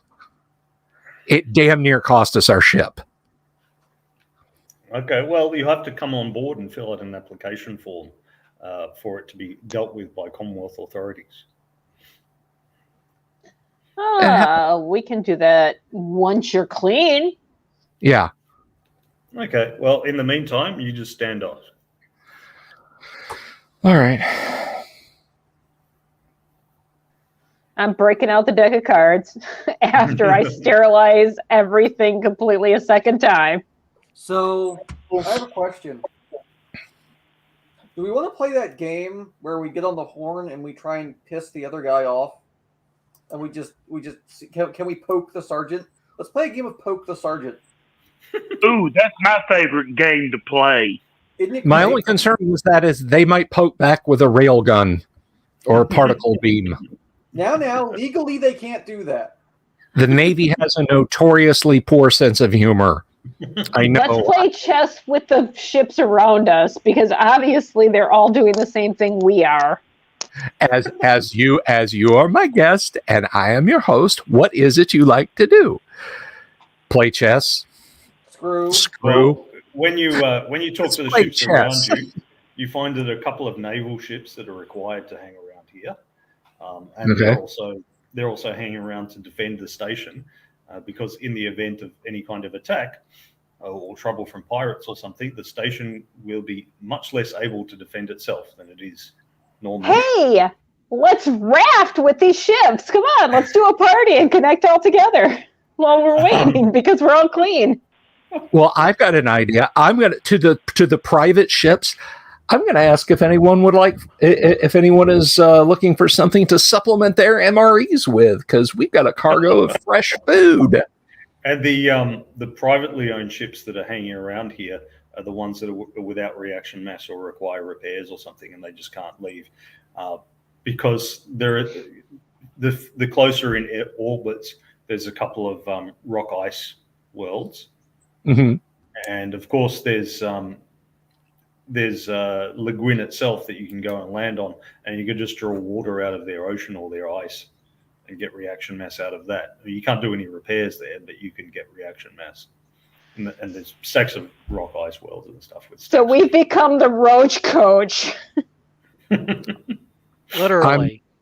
I am very, very serious. No, I agree. I agree. We have, and actually, for anyone that needs repairs, or anybody that, like, since we're all parked here and we have this mercantile offer, we may as well go ahead and put our 2 tons of silver and 3 tons of crystal up for auction as well. See if anybody else wants it. The other thing we could do is we can play fuel tanker. Oh, who wants water? Yeah, we can go down and get it because we're streamlined. We can land. That's very true too. So let's start with the foodstuffs because that's bulky. Yep. So who's hungry, Mr. Game Master? We're jack of all trades at this point. Yeah. Okay, so non-industrial world, no. We're the Uber. Okay. Yeah, you just get an offer of the standard price, which between them all, I'm not going to differentiate between them all. You've got 30 tons of mixed meat, fruit, and spices. So you get offered an average of 3,000 for each ton. So it could be 90,000 if you want to sell off the lot. Someone to buy it between all the different ships. That works for me, crew. Hey, it's free money. It was actually free. I mean, they could offer us 30 credits a ton, and we would still make money on this. All right. Well, we'll take an offer, and I don't know if they've got like a gig or if we need to maneuver over to them and swing the stuff over by belaying line or something like that. Just however we do it, as long as we get paid. Yep. Yeah, that's no problem. You can do that. It'll take you and they know it's clean. Yeah, it'll take you 3 days, say, to negotiate all the deals and move the stuff around. It's not like we're in any rush right now because the station's going to take a couple of days to clean. What about your silver and crystals and stuff that you were saying? What are they offering?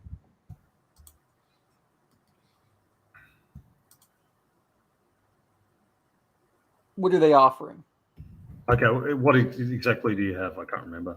That's okay. We have 2 tons of silver and 3 tons of crystal. Are any of them heading to a developing world where they could be interested in it? And yeah, I did. I had 1 ton of silver too. Is that included in that? That was total. That was total that we bought. Okay. Yeah, I bought a ton in there. So the crystals, the crystals you get a poor offer from of just 16,000 a ton, and the silver you get a decent offer of plus 30%. So what's that? 70 plus 30%, 91,000 a ton. Okay. So 91,000. I tell you what. Let's offload. I'll offload the silver, which will take us from. So it was we bought it for 50,000 a ton. We bought it for 50,000 a ton. So you said 91,000 a ton. Yeah. Woof. So times 2. All right. So we're now. Hey, Captain. Yeah. Here's 182,000 credits. Those are some of my favoriteest words in the world. And if you'd be so kind as to let me take my processing fee. Of course. Well, I know I had a ton of silver in there too. So Oh yeah. So I'll make 41 off of it. Did, Yep. so. Yeah. So I'll make 41 off of that. So yeah, you both make 41, I guess. So that's 42. So that's 82,000 from that. One sec. Okay, Captain, that leaves us with 100,000 to split. Tammy's online. Huh? Oh, let me bring her in. Hello, Tammy. How are you? Hi, good. Good evening. All right, give her a rundown, especially with the ones who, some people have just joined us halfway through watching. All right. I'm taking enough to get me back up to 3K. Okay. We jumped into a new system. We found a derelict spaceship that had been shot to pieces just prior to jumping into this system. We salvaged its cargo of foodstuffs. We are moving back to the space station where we got the bug-infested water that almost the bugs in the water almost ate our ship.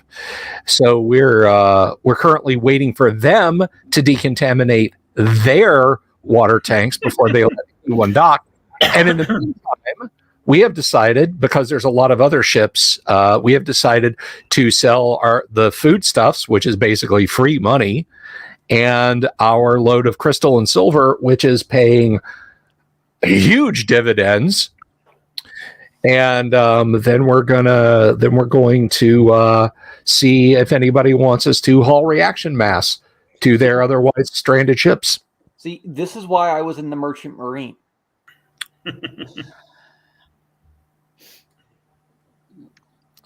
So that is what's currently going on. Also, is there anything cheap these guys are wanting to offload for us to take on for someone else? Because we now have 97,000 credits plus, our own pocket change to work with. Hey, Captain. I'd definitely be looking at something to pick up to add to our group. If you want to haul reaction mass, as I said, you can just go down and land on LeGuin. And it's got icy. What do you call it? Yeah, it's got a decent amount of water, and it's got ice caps on it. Yeah, we'll throw out the offers. Might as well. We're sitting here. Hey. Wave wants some knuckle cracks. I'm not sure if I've got them. No, I think I've used them up already. Oh, no, there was one. But yeah, sorry. I used them all up before Wave. Sorry. Hey, Captain. I've got a question for you, Captain. Where do you think this space station got its water from that it gave to us that had the bugs in it? Well, I don't know, but when we get to that planet, we're filtering the water through like we did with the contaminated water, because if they got it off the surface of one of these worlds... I'm sorry, Captain, that's not even an option. Everything is being filtered. Everything. Not even a question. Just boil it. Boil it all off. Oxygen, water, everything. We would have a mutiny if we didn't do that. But no, you bring up a good point, Bubba. I mean, yeah, it very well could have been some life form from one of these ice worlds here. In fact, I can guarantee almost 99% chance it was from one of these ice worlds. So, all right. So cargo sold. Who needs reaction mass? Okay, there's 3 ships need reaction mass. Robert asked if missile racks can go on the ship. Yes, missile racks can go on the ship, but it costs a lot of money, and you need a shipyard to do it. That shipyard is a bit busy with dealing with some other issues at the moment.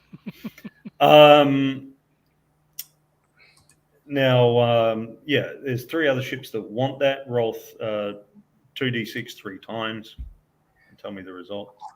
All right.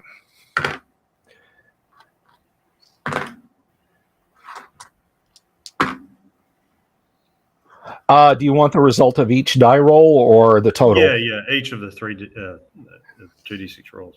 Okay. I'm sorry. 7, 5, and 10. 7, 5, and 10. So people offer you 7, 5, and 10,000 respectively to go down, load up, and then come up. And you can give them like 30 tons of reaction mass each time, and it will cost you your own reaction mass. But I mean, you can load it up for free because you're just taking from the ice, and it'll take a day each time. All right, we're doing that. We're filtering it. We are definitely filtering it and sterilizing it. And okay, so that takes an extra day to do that, to superheat it or whatever. So it would be a total of 6 days. That's fine. Yep. That station is big. It's going to take a while. And we'll let them know this is why the delay. Right? We are guaranteeing 100% bug free your money back water. Captain, I got another question. I got another answer. Would it be helpful if maybe I played my bagpipes where we could pump that into the station's communication thing to help speed up their wanting to help us get our money back? Because I know some lively jigs. I practiced with pipers in a school auditorium for about 4 years or so of my life. If we don't get any motion from these guys here shortly, I'm going to say tentatively yes, Bubba. You can have your own talk show. Yep. I will tight beam you straight into their comms if I have to. Well, just to let you know, I'm good at taking requests from the classics. So excellent. It seems like they're just treading water on that station, metaphorically speaking. That they're cleaning up as fast as damage is being done.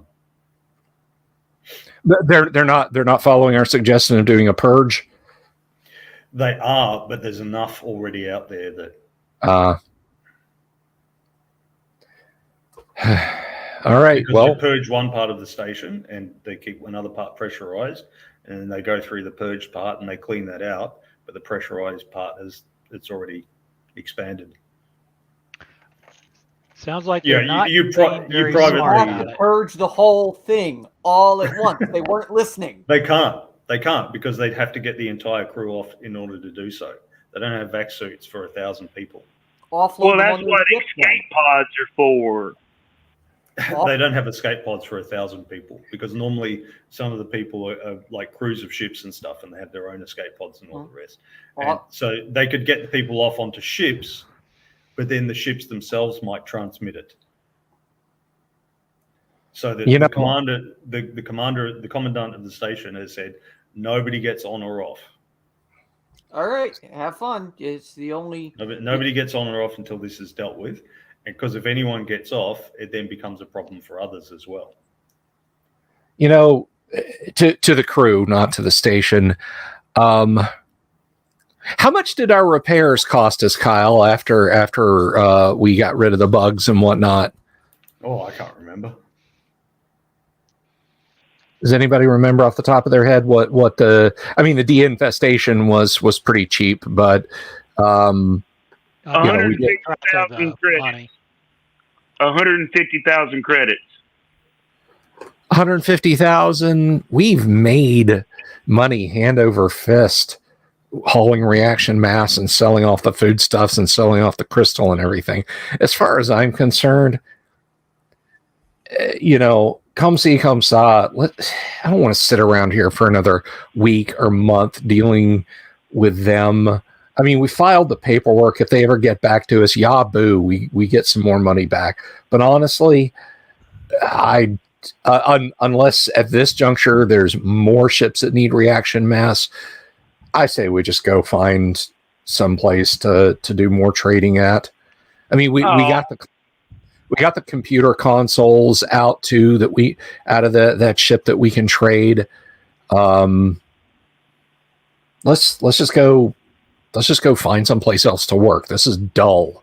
Did we hear? Did any of them have anything they wanted to offload since they were stuck here while we were? Because I asked. No, they don't. They don't. The ones that you fuel up, they just want to get the hell out of this system. I mean, that's especially because once you pass on the black box, word gets around that the Union has started an invasion of Commonwealth space. So they want to get ahead of that. They really don't want to be around when Union ships show up. Also, another reason to leave. Agreed. All right. Well, best of luck with your bug infestation problem, and we'll catch you on the flip-flop. All right, group. Let's pull up the star map, and somebody bring me my throwing darts, and we'll find out where we're going next. I would say Gibson, and because from there we can go to Clark. Then we have 3 other places after that. Gibson it is, unless anybody has any objections. Anybody wants to beat them up or try and make them carry AIs or anything like that on Gibson? Anyone? Doctor, I'm looking at you. What? She says.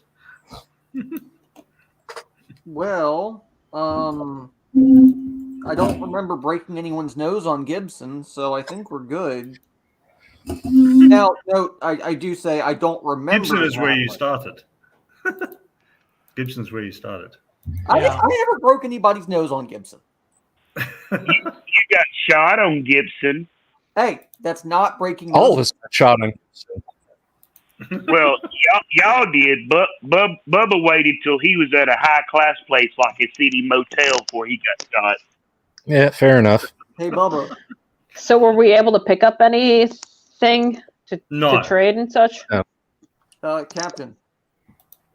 Yes. So basically what happens is that you guys give the reaction mass to them, and then they spend a little bit of time looking at their monitors and testing the water or whatever, and they say, okay, yep, back off. And then they engage the drive, and they fly off about 100,000 kilometers, and they jump. They get the hell out of the system. So basically, we're supplying the ships to leave. Yeah. Well, we're doing this. The big old bike spoke or bike tire station here. Yep. Can we file at least a tentative claim in that? I know they want us to file in person, but can we file a tentative one saying when we're back in the system, we will complete hard copy kind of thing, but this is pending? Oh, yeah, you salvage. Yeah, you can file paperwork. They say, yeah, you've got to hand it in person. So you may wish to do that at another station, but... Okay. Oh, can we do that at another station? You can do it at any station, but I mean... All right. We're filling out the paperwork, and the next one we're getting to, we are filing that shit. Yeah, but remember, communication is only at the speed of the fastest ship. And so that's why you get things like... when you were at Liba, you had the guy show up and put a lien on your ship to say, no, actually it belongs to us. Okay, by the time this thing gets decontaminated, it's probably going to be the same time that they get our paperwork at the other station. Yep. So I think we might be okay. Well, I do have an idea of a way that we can at least have some type of justice. I have made a recording of me playing the classics. I'm talking AC/DC Thunderstruck. I'm talking Spirit in the Sky. Absolutely. And that's what you get when you buy the really cheap jump tapes. And you're doing side A's. You need side B's, okay? And I say what we do is we send them a little digital message and have this be it, and like have maybe one of our smart folks can make a little virus so that my tape plays continuously on loop at the space station.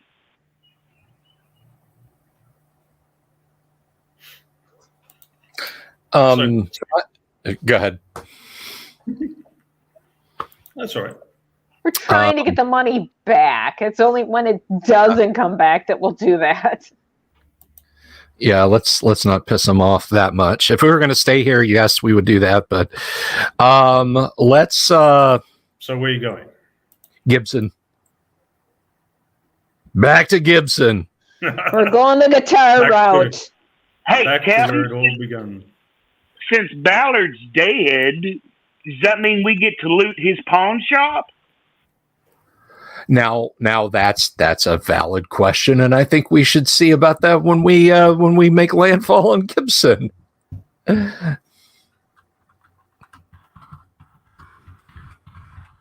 Gibson, it is then. Oh dear. Well, we have to find out if there's a family and a will before we do that. It's been 2 full weeks since we've done anything colossally stupid, Kyle. Come on, it's time. At this rate, I'm staying on the ship and I'm continuing to decontaminate it. Plus, Gibson was the first place I danced with the girl out of Honky Tonk after being discharged from the Marine Corps. It's got sentimental value to me. Of course. When it comes to Gibson, I might recommend that. Well, it was a relatively low law level, all things considered, if I remember correctly. It was low law level, balkanized. So all things considered, if we, my point is that we have a vehicle at this point. We can quite literally roll up and drive by this guy. What guy? You got the Tommy guns while you're at it? I mean, he's not. Ballard's already dead, but that doesn't mean his goons or anyone else are. Well, actually, I think both of his goons are dead too. They were on what you call it when we killed them in Lever. Yeah, we killed them on Lever. We created a mob power vacuum there on the planet. Well, it sounds like there was. Remember, there was that nomad that you left alive. You left alive, a few hundred meters from the launch site. Yeah, but I mean, we treated him decently and made sure he was out of the blast radius and stuff. So he owes us. He owes us. And it ain't like we're going to land back out in no man's land. We'll be smart to land like in civilized area where the nomads don't come. Right, we're going to land at the spaceport. The spaceport. You guys can't see it, but I'm doing sartalics there. Spaceport. Next to the shed. You have to use the voicing. The spaceport. Yeah. I've got the female voice that has the extra emphasis, apparently. All right. So that's where we're headed. All right. So you fly out. You fly out there. Okay. Anything happen on the ship on the way out? Roll 1d6, Bill. We spontaneously combust. A 1. A 1. Okay. It's uneventful once again. Flying out. Oh, and, my decontamination is working. And you hit the jump and jump, and you'll be a weekend jump, which we will LARP by having it a week until the next session. I'm playing Cards Against Humanity with my group. Excellent. A good game of space trading there. Hey, hands up! Who here remembers playing Space Trader on bulletin board systems, on dial-up bulletin boards in the 80s? Not I. Yeah, Space Door, because they were called doors. You could go open the door to the arcade, and you'd open the space door and play Space Trader, and it was just like the old, just a very simple game of buy low, sell high, and hope that the random number generator doesn't swarm you with space pirates at some station or the other. Well, it was all tech stuff, and it was like muds and mushes and moos. So yeah, Yeah, this was all on dial-up BBSs back in the early 80s. Started out Atari 800 XL, and I had a 400 baud modem. That's what I took with me to college. Goodness in the gracious. closet. So, boys and girls watching, that is Classic Traveller. This is the original version, 1977, that I've got a copy of. That's why the box is not super intact. But yeah, You still have a box, so that's a plus. Yeah. Well, it's one that I bought. There's a whole bunch of role-playing games that I lost in this period of being homeless in 1998, I think it was. And I had two bags. I had a bag with my everyday stuff in, and then I had a bag with stuff I didn't need every day. And that second one included a whole bunch of role-playing game stuff.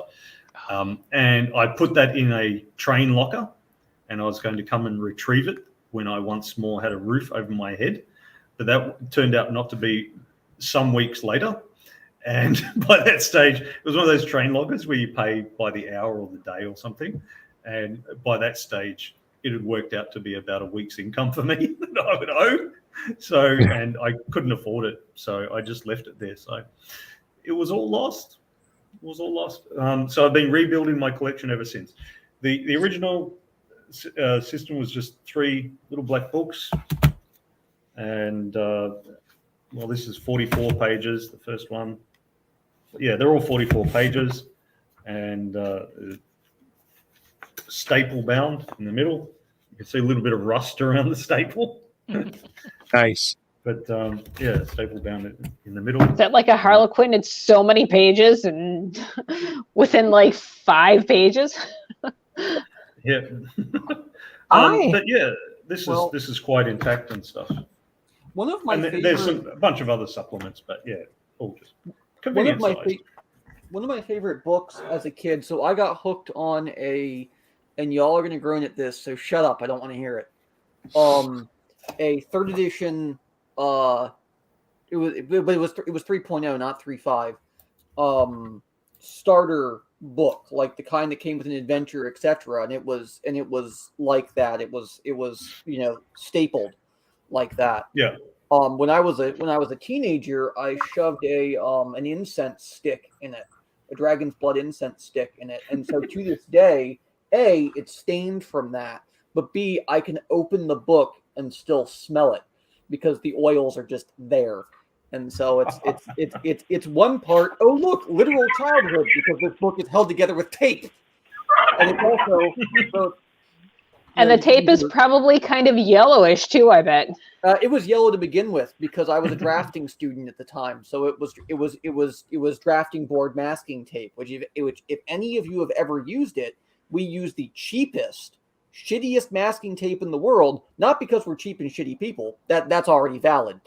But because you want it to peel off the vellum.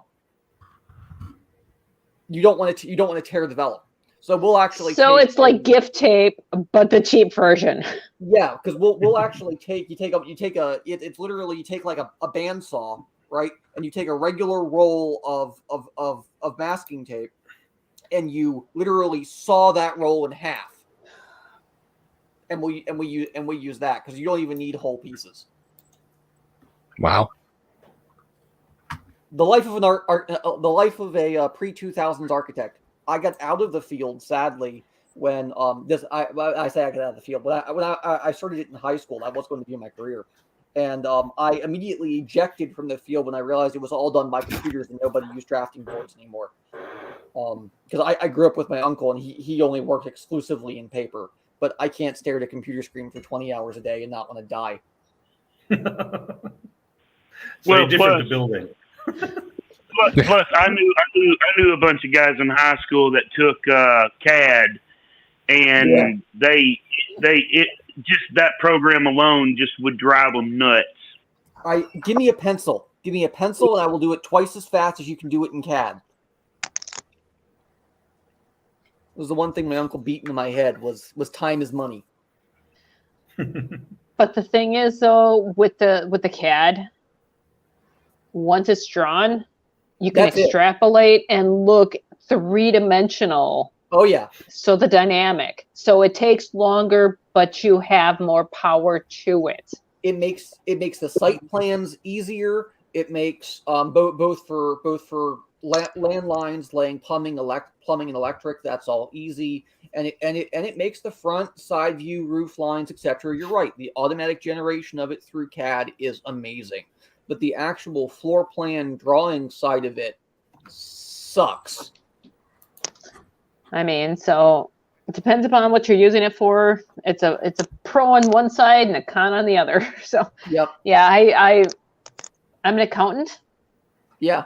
I changed to do web development, and it had already converted from a web developer that it had split it into a web developer and a graphic designer, and I wanted to do both. And I'm like, okay, it's now no longer encompassed. So I'm like, I'll just finish my accounting because that's what I started with. So yeah, I follow a few guys on Twitter who talk about old design, old design of things compared to new, and they suggest that one of the reasons that old buildings are beautiful and new buildings are just ugly concrete blocks and stuff is that when you do things with computer-aided design, the ugly concrete blocks are easier to draw.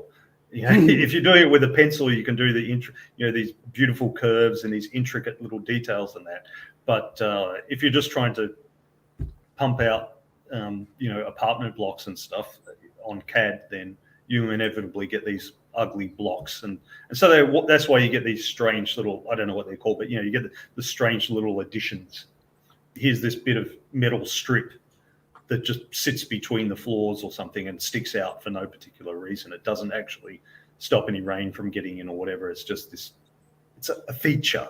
Yeah, it's just surface decoration. Well, that's like I never would have made it as an architect in this day and age anyway. But that's because I love Victorian style architecture and Georgian as well. And neither of those are currently in vogue, right? So it's the kind of thing that, the stuff that I'm interested in drawing, which plays on that, isn't it's just not in vogue. That to go back to what Kyle was saying about the ease of polygons, that is why the F117 is angled and the B2 is curvilinear. When the F117 was being designed and they put the numbers through the early supercomputers of the day, which in the early 1970s, when they started designing the thing, would have been Digital Equipment's PDP series and so on. When they essentially, to boil it down, and really oversimplify it, they asked the computer, what shapes can you create for us that will deflect radar returns at not 90-degree angles? What can you do for us? And the formulas it gave them back gave us the origami shape of the F-117. When they started designing the B-2 Spirit by 1980, they asked the computer the same questions, and it said, I have more computing power. I can tell you round shapes now. So the F-117 is flat-faceted to reflect radar returns off obliquely, and the B-2 Spirit was designed using more computer power to absorb those rays and send them off at different angles off of curved surfaces. So it literally matters how much computing power you have when you're designing a thing. Yeah, well, it sort of, and this actually relates to the question I think it was Rob asking about training before. Believe it or not, it does relate. That the way you approach, your initial approach, leads to certain conclusions inevitably, even if those conclusions are actually in practice wrong. So he was talking about the study of lowering weights versus lifting them, and which would make you stronger. So there was that study coming out, and basically they got somebody to help you lift the weights and lower them. And then a bunch of other guys who lifted weights and lowered them as normal. And the group that just lowered the weights actually got stronger and got more muscle growth than the guys who had to lift them and lower them all by themselves. And that's simply because you can hold up more weight than you can lift, right? It's like if you've got like everyone who's been in the army or been hiking or something will have experienced that if somebody takes a really heavy backpack and puts it on your shoulders, you can walk along with it. You might not be able to pick it up from the ground and put it on your back, but someone else puts it on you and you can walk with it. Not very far or fast, but you can do it. So it's the same with weights. You can the weight that you can hold on to is much greater than the weight that you can lift. Likewise, the weight that you can lower down under control is much greater than that you can lift. So, for example, you might be able to produce 100 pounds of force, and so it requires 101 pounds of force to lift up this 100-pound weight. Okay, yeah, you can lift it. You can produce that extra pound of force. But if you only have 50 pounds of force that you can generate, that 100 pounds, you won't be able to lift it. However, you can lower it under control. It's like a 50-pound object going down by itself. So you can lower it under control. Doing so will actually there'll be more force going through your muscles. So they're exerting more. So you actually get more growth. However, in practice, this result is completely useless to us in the gym, because are you going to be able to go in 2 or 3 times a week and have somebody lift up the weight for you and then you lower it down under control? It's just not going to work. It might work on some machines and that, like a leg extension machine, but it's not going to work on something like a deadlift where the weight's on the ground and you stand up with it. How is somebody going to help you lift up a deadlift and then you lower it down under control? And what are the sort of injury risks that we're talking about with it here? So it's something which they've set up the study to reach this conclusion, and then they put out their headlines, oh, you don't have to lift weights, just lower them. Yeah, but how the fuck do they get up there in the first place? Somebody else has to be around to help you. And are you always going to have somebody else around? It's similar to, there was a study came out a year or 2 ago, and the newspaper headlines were, lifting lighter weights is better for muscle growth than lifting heavier weights. And then you dug into the study, and what they'd actually done was a regular training routine, and but they changed the rep scheme. Do more reps up and down more times, and they did 3 sets to failure, which meant you're supposed to do 10 or whatever. You squeeze out 10, and then you keep going until you literally can't do another one, and somebody has to pull the weight off you. And then you rest, and then you do that again. You keep going until you drop the weight on yourself. Somebody else pulls it off you. Then you do it again. You rest, and you do it again the 3rd time. As many reps as you can, and then you drop it on yourself and somebody else pulls it off you. Then you go and do the next exercise. And it's a miserable experience. You go in 3 times a week and you do these 3 exercises, 3 sets of failure, and you fail every single set. You fail. You keep going. It's like running until you fall over vomiting on yourself. You can do it, but are you going to? Are you really going to do that? No, you're not going to keep doing that by yourself. You might do it for the 8 to 12 weeks of this university study where you get extra credit on your course because you've done the study, but nobody's going to do that by themselves. So we look for things that have practical application. And it's exactly the same thing as we were talking about with the graphic design, and it's the same in game design. So, this big, thick book like Traveller 5th edition, like 500 pages or something, in theory, it might work really well, but nobody's going to read all those rules. Nobody's going to apply them all. Nobody's going to use it. But this, they can, it's 44 pages plus another 2 lots of 44 pages. People can use that. They can do that. So that's what we're interested in, things that actually apply in real life. So that's how, like, strength training, drafting, are role playing. They've all got that common element that people can come up with these things that they work, but is it actually useful? Yeah, it doesn't look any good. What the averages. What you just described in ninth grade football, Coach Kimbrough would call burnout sessions on weightlifting and running until you threw up on yourself. That was just every day after practice. Those were called wind sprints. Yeah, we had that. It was a great example of how talent wins out. Most coaches of top athletes have no idea what they're doing because their athletes are just talented.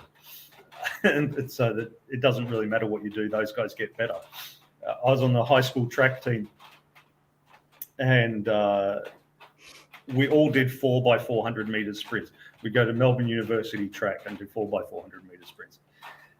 10x400 meter.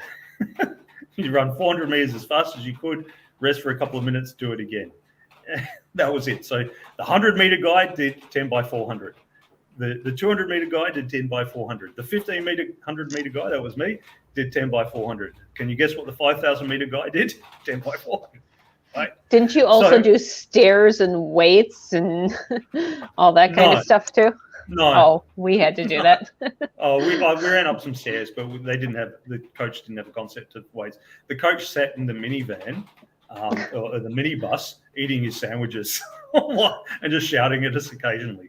And at one point, this guy, John Cannizzaro, was standing by the side of a tree next to the track, throwing up on the tree. And the coach just called out, "You see that? That's the kind of dedication I want to see from all of yous." So with that brilliant training, Cannizzaro went to an inter-schools meet in running in a normal pair of runners and shorts and T-shirt, ran 100 meters in 10.3.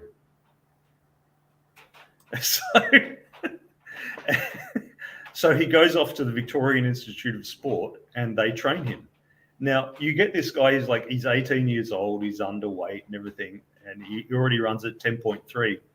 You just get him to do some weights for a year. You be super conservative. We're going to have him squat his body weight, deadlift his body weight, do a few pull-ups and everything, and do some runs. Super conservative, and put on a little bit of weight. Super conservative, and then like 12 to 24 months later, he's going to run it in 10.15. And congratulations, he could now make it to the finals of the Olympics. He'll come last, but he'll make it to the finals of the Olympics. Just don't injure him. So of course they injured him. They tore both his hamstrings and injured him, and he went off to do something or other. And the first time I told that story to someone in the gym, I went and looked him up, and I found he's an accountant or something now. And but he, at the age of 35 or 38, he had run in a masters athletic competition, and he ran it in 100 meters in 11 flat. It's just a fast bastard. It's just born fast. Well, that's when I was in high school. So my drafting teacher was Coach Smith, and he's the kind of man that you could get a dozen words out of a year. And that was how he taught his classes, by the way. So the way we learned, by the way, was opening a textbook and getting written feedback from him on all of our assignments. He didn't say shit, except for when I asked him what a bidet was. That got a laugh out of him. But you knew he was mad when he was mad at his wrestling team, because he was a wrestling coach, and that's when he'd talk. And many of the wrestling guys were actually in the architecture program. And he would have them carry 20-pound bags of sand and run as punishment. So they do laps carrying 20-pound bags of sand. I did not envy those guys, and that's why I wasn't in wrestling. Yeah, and so like a lot of these sorts of training, inverted commas, methods are really just selection methods. You just find out the guys who can hack it, who are naturally good. You don't actually make anyone better. You just find the guys who are naturally good, and you go with it. It's like not knowing the player character's stats until they go into the dungeon. If you survived, you must have had good stats. Yeah, so. When I first started playing football in ninth grade, Coach Kimbrough, because I played in Georgia, Coach Kimbrough told me, son, you don't have what we call speed. You have what we call momentum. And so, I was a big kid, and he assigned 2 1-pound ankle weights that were to be on my ankles at all time except for game time. I was to shower with them, I was to practice in them, and I'm not a very athletically gifted person as far as speed goes. And the fastest time I ran the 40 after the 1-pound leg weights, my fastest time was 4.8, which in Georgia ninth grade is not that fast. But I played defensive line, so it was okay.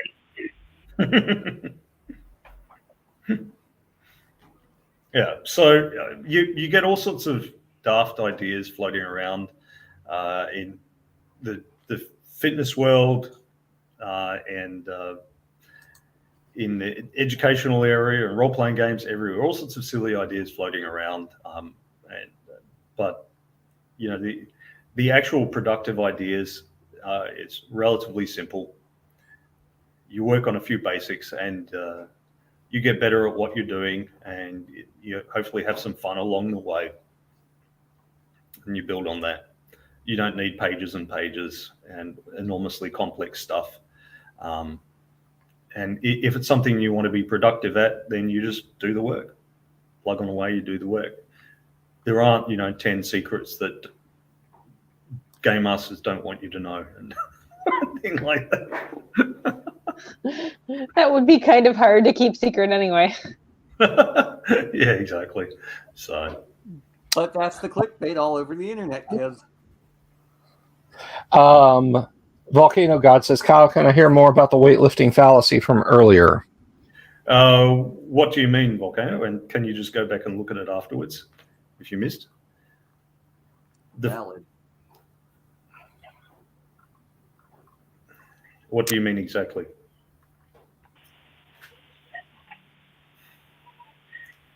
Because the general fallacy is that there's new and fancy stuff. And I've got books here from literally 100 years ago, and they say basically and 80% of the stuff is still true. There's always more to learn. There's always more details, but the basics are still correct and true today. Yeah, there are a lot of fitness and nutrition fads, says Wave. Yeah, and they re-emerge. There's trends. They re-emerge every 10 to 20 years. They go through stages. I'm old enough. Said eggs are good, then they're bad, then they're good again. So I'm old enough to remember the grapefruit diet. And I get on the damn thing. God, yeah. The grapefruit diet. Only the grapefruit? There were tons of others. My grandmother, though, here's the funny thing. So my grandmother and I, we dug out my great-grandmother's old cookbook. We were going through it, yada, yada. And she found folded into the front of that cookbook, a grapefruit diet from the 30s. I can believe it. I ain't that old. All right. So y'all shut up. Y'all don't even cross that Rubicon. I'm not saying I'm that old. It came back up again in the 70s. Mm-hmm. Because I remember my 2 older sisters for breakfast would eat half of a grapefruit, and it had to be the big Texas pink grapefruits. Like that. You bake it. You would bake it and put a little bit of sugar on it. And half a maraschino cherry. They would just eat it raw, and then for a side, they had to have cottage cheese. For whatever my God, reason. Barbarians! Meanwhile, I was stuffing my face with eggs and bacon and biscuits and gravy and the good stuff. When I was young, it was baked grapefruit or grape nuts for breakfast. That was my thing. Yeah, okay. So this is from a fitness book, nutrition. I come now to the much discussed subject: what ought we to eat?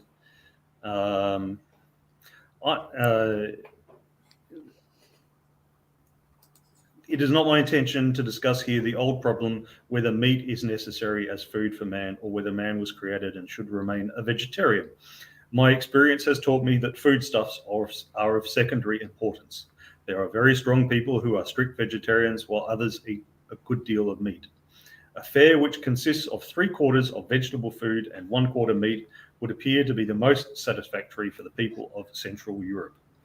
Everyone should and can find out which diet best suits his constitution, and he should avoid all food which disagrees with it. I would shun altogether all highly seasoned and sour dishes. Much has been said lately in praise of sugar as food, but as artificial sugar, from the time, he doesn't mean like a NutriSweet or something, but just added white sugar, is an acid-forming substance. I should not recommend it. Natural sugar, such as is contained in dates, figs, and other fruit, is certainly preferable. Highly flavored or seasoned food produces thirst and therefore acts harmfully. And then he says, the disadvantages of meat foods are, in my opinion, in the first place, that nowadays it is most difficult to obtain meat from absolutely healthy animals. I count those artificially fed in stables and pens among the unhealthy ones. And secondly, that far too much flesh food is taken. In the case of pure vegetable food, excess is less dangerous. This was George Hackenschmidt, who was writing in 1908. I don't think there's anything really new that has come up since. So, it's... So basically he wants free range and nothing caged or crated. I read like grass-fed beef and all that. That means he doesn't want veal apparently. Well, in 1908, that was possible easily. That's very true. A few semesters ago, I read a 48-page monograph by some,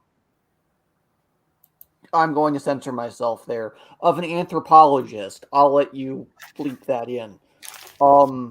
Who spent the length of the work debating whether or not the human brain has evolved the way it has because of whether or not we eat cooked meat or whether or not we eat raw meat based on our digestive systems and the use of fire. Only to conclude by basically saying there is not enough evidence for any of us to actually know because the evidence hasn't simply survived, and that while, yes, our body processes cooked meats better, and cooked foods and better, generally speaking, that we can never know, and we basically all need to shut up and stop debating it.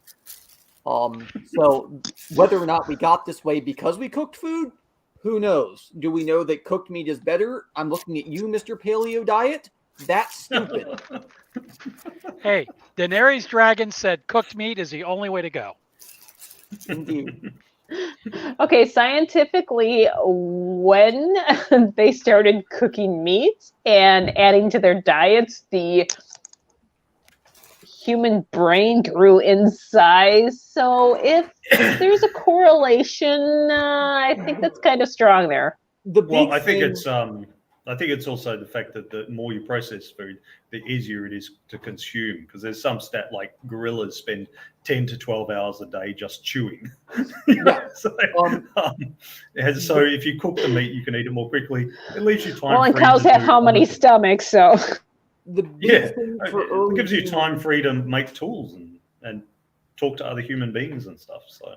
Yeah, the big thing for early humans was fat consumption, and it was all about getting that fat. So marrow, brain matter, etc. But once again, that's like people these days say fat is bad. No, if you want to consume a lot of calories in a very small amount of substance, fat's great. As what do you call it? Morkborg shows, right? Which I love. They have a tub of lard in there, and A, you can use it as just lard, but B, it'll also feed you for 5 days. Your body I won't like it, but you'll be alive. Relevant to role-playing games, which is ostensibly what this channel is about. I did ask Gary. Gary let me ask him a silly question at the end of our interview, which I don't think is on the audio, unfortunately, because I had technical problems, which fortunately happened there and not like 20 minutes into it. But I asked Gary, I said, okay, I get to ask you one stupid D&D question here. And he's like, all right, give it to me. And I said, okay. Starving Party cast Stone to Flesh on a 10x10 block of rock. Do they have supplies or not? And he kind of thought about this. Well, I'd probably consider it be no nutritional value. It'd be like eating popcorn, just like eating a ton of popcorn. So there you go. If you've ever wondered, gamers, if you've ever been like, what if I just cast Stone to Flesh on a boulder? Can I cut some flank steaks off? No, you know that like after you've had a good steak and what the little tiny bit that's clinging to the bone, that's about what you'd have. Well, when I was a kid, we did use that as a way to get through difficult parts of the dungeon, though. Stone to Flesh on the wall, and then just hack through. Yeah, that is a perfectly valid way to do it. And what brought that up was Gary and I were casually discussing Tomb of Horrors. There is a point where a 10x10 block of stone lowers, and there's no way to get past it short of disintegration or transmute rock to mud or et cetera. And rock to mud was what I used as a kid. That was like I said, or you could transmute stone to flesh and then hack through it with swords. And he said, well, certainly. And then I said, okay, now I get to ask you a stupid D&D question, and launched into, can you eat what you transmute, stone to flesh?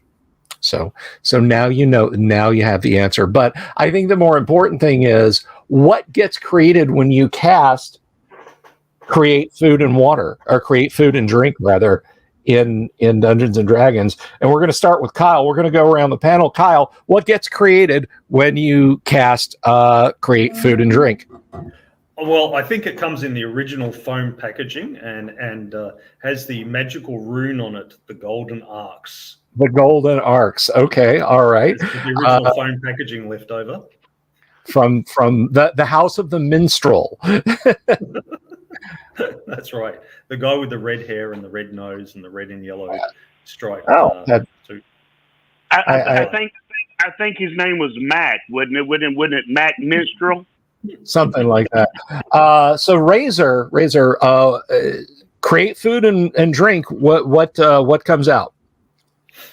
Well, do you want the game answer, or do you want something funny? Yes. Okay. Well,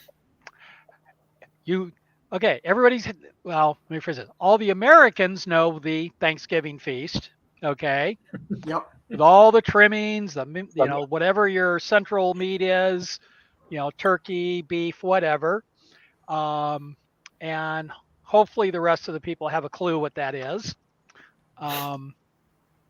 But that's pretty much what I'm thinking. Okay. Fair enough. Mashed potatoes, your corn, your cranberries, and so forth.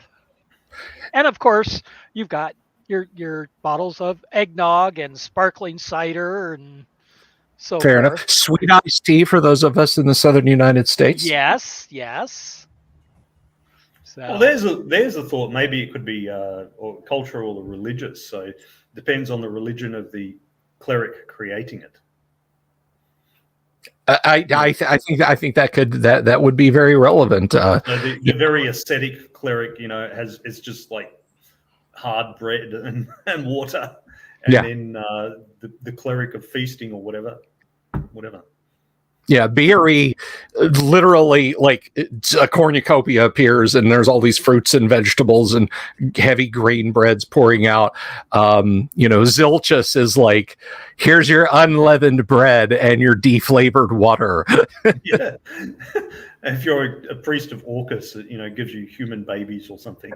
Oh God. Okay. Tammy, how about you? Do you have a favorite mind's eye view of somebody cast create food and drink in a fantasy game? I don't ever do anything normal. So it would probably be peanut butter ice cream and Tootsie Pops that would end up showing up at that table. I am adventuring with Tammy. I am joining her adventuring party straight away. Just so long as there's like a little shot glass of insulin that comes with that. I'm just terrified to ask TK, so I'm going to do you last. What do you got for us, Todd? Create food and drink. Well, this actually was a conversation that came up when I was 11 years old in our D&D group. We had a druid and we had a cleric, and our DM said if it was a druid, then it would be natural things like a deer would appear and die, so you could skin it and eat it, and berries would grow and things like that. And for the cleric, it depended on their god. If it was me casting it, if I was a cleric, I'm thinking it would have to be tailgate palooza. I'm talking brats, I'm talking burgers, some fries, apple pie, ice cream, sweet tea, and a sweet tater pie. So Hieronymus shows up in his F-250 and he's got that coffin-sized igloo cooler full of goodies, huh? He pulls up in the RV with the Go Saints banner on it, and it's go time. Right on. All right, Safi, come on. All right. Holy magic culinary delights. What do you got? All right. Literal, from my experiences from my last D&D group, when my cleric would create it, you got plain water, and it was like a gruel kind of protein, mineral, vitamin pack thing that just, it basically was pumped up oatmeal that's going to sustain you, but it's not going to taste good. Yeah. So that was the literal. Now, if I had the choice, I am doing the all-you-can-eat buffet from Vegas. Whatever you want, it's there. That would be my option. I'm loving it. So you want prime rib, you want crab legs, you want champagne, it's all there. I thought when she said all you can eat buffet from Vegas, the first thing that popped in my mind was Vegas vacation. You got your yellow mush, you got your pink mush, you got your brown mush. Hey, if that's your Vegas, go for it. I'm not stopping you, but damn, all right. All right, strap in. TK, what do you got? Create food and drink. So yeah, there are the two ways of thinking about it. One is like the food from the Matrix, right? Where it's literally just like, this is that gray bowl of goop. But that's not typically where I've gone with it, particularly in later editions where it costs a lot of money. I mean, a lot of money to cast that spell, right? So if we're talking AD&D, where as far as I understand, it's free. Yep. Verbal and somatic. Alakazam. Eat. Yeah, right. So with AD&D, with it being free, yeah, I'm perfectly fine punishing players with yes, this is the bland food that you get. But otherwise, I tend to lean more into letting the player choose.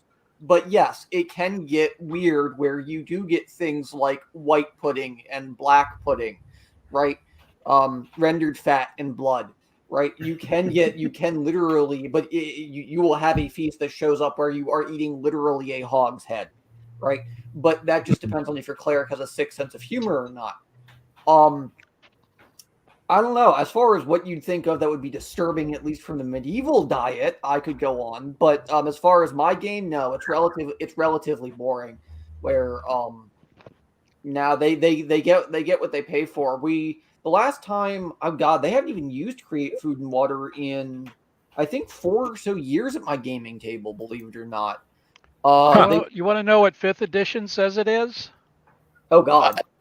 Do we have to? That was a question. If you don't want to, that's fine. Well, we are in kind of in tongue-in-cheek comedy mode, and 5th edition is something we can all laugh at. So sure, go ahead. Okay, it says literally, you create 45 pounds of food and 30 gallons of water on the ground or in containers within range, enough to sustain up to 15 hominids or 5 steeds for 24 hours. The food is bland but nourishing and spoils if uneaten after 24 hours. The water is clean and doesn't go bad. That's incredibly mechanistic and boring. It is. I mean, they may as well be describing how much diesel you get, like create fuel for car. Yeah. Yeah. Exactly. That's why I always say peanut butter ice cream. There you go, Tammy's. I want cheesecake ice cream. Okay, 24 hours, the ice cream is melting. It's a puddle. Hey, you can drink it. When I was a kid playing 1st edition, our wizard got up high enough and sweet talked our DM. He wanted to create his own spell, and the DM wouldn't let him do it after he described to the DM what he wanted. What he wanted was he wanted to summon drive-through. I love it. And the DM said, "What would you call the spell?" He said, "Summon drive-through." And he said, "What would that do?" And he said, "Well, I would roll a 6-sided dice, and each number would represent a drive-through window of a restaurant that would just appear, and we could just order food and just get it at the drive-through." And the DM was like, "No." I'm sorry. At the table, we were like, "No, yeah, that's awesome. That's awesome." You have to be on a steed if you're driving through, though. There's no walking through the drive-through. Liam's tiny burger joint. Now, Bill. Yes. If you did want a horror story, there's a reason why my players haven't used that spell in 4 years. I really don't. Okay. Put it in the Discord. Put it in the, because I haven't eaten dinner yet, right? Like I'm dipping out of here in like 10 more minutes, and I'm actually going to eat something. But I will say that for me, I like the idea of it varies by deity. That again, from Barry or from Birai, you're going to get you cast it. There's a flash, and then there's a cornucopia, and you've got all this fruit of the vine. You've got some wheat bread. You've got jugs of good white wine and that sort of thing, or just water. And again, from Zilchus, you're gonna get filling crackers and distilled water, which would be especially funny if you've got multiple clerics in the party. And so then the players say, "Hey, we need some food. I can cast it." No, not you. We want the other guy to cast it. You make food for the horses. We're gonna. But I also actually I wanted the steak. Not the porridge. Since we're then you could have like a restaurant which has like a dozen different clerics. Yeah, see that's where you get the whole spread. Yeah. Of course, I think if you had a cleric who, since we're talking about Greyhawk, the goddess of love, not of erotic sex or anything, but the goddess of love in Greyhawk is Miris. And I would imagine if a cleric of Miris cast create food and drink, a steward would show up. Well, champagne and chocolate-covered strawberries. Strawberries, wedding cake. It would be all the food you find at a strip joint. Yeah, it's all fruit by the foot. That's the goddess of trash. Oysters. No, or you might have a steward show up and say, "Friend of the bride" or "Friend of the groom," and depending on your answer, you get roast beef and potatoes and some asparagus, or you get a chicken breast and mashed potatoes and peas. It depends on what you ticked off on the menu there. That's how that works. A little wedding humor for you younger kids. You'll find out in a few years. Did you forget the fish option on there? Usually there's a fish and a vegetarian too. Like right, steamed vegetables or a nice piece of cod, I guess. Okay, we can throw that in there. Ew. But yes, Maris would get you a box of Valentine's Day chocolate, and despite the fact that it's chocolate, you wouldn't go into sugar shock. You would it would be filling, But anyway, so yeah, all this talk of food, I'm surprised my mic, despite all the deadening stuff, is not picking up my stomach growling. So, anyone else got anything before we wrap for the evening? I will be posting on Discord later this evening the unedited version of the squad of gag characters we made when I was a kid, called the Pretty Boys, where we made comeliness our primary stat and intelligence was our dump stat. I'm terrified and I cannot wait to see it. I bet y'all would be thick. You see what Unearthed Arcana does, Bill? You see what it does? The monsters it creates. We can't, Kyle, make it go away by pretending it's not there, okay? We have to. People said that about the Star Wars prequels, and yet here we are. The what? I mean, remember and the Star Wars Christmas special. What happened to that? So what? The what? None of what you said is canon. Therefore, I do not understand the words you say. Remember, Gygax is always right, especially when he's wrong. Gygax was soft anyway. Oh, I'm Kyle. Shots fired! Shots fired! I'm with Kyle here. I feel attacked. All right, guys. Well, don't talk bad about the dead. Ghosts can reappear. You never know. Guys, if you like the channel and you want to support us on Patreon or you can buy us a coffee. You can support us on Subscribestar. There are a few folks who have elected to do that, and I want to take a minute to thank them. So big thanks to Joshua Garlock, Lord Corion, Ricky Maru, Mobius, Kevin Reynolds, Doomsword Deathmaster, Mark Simpson, Damian, James F. Keck, William Smith, the Dungeon Minister, Manny Walt. Manny, come back. We miss you. We haven't seen you in a while. Manny, come back. You haven't been here in a while.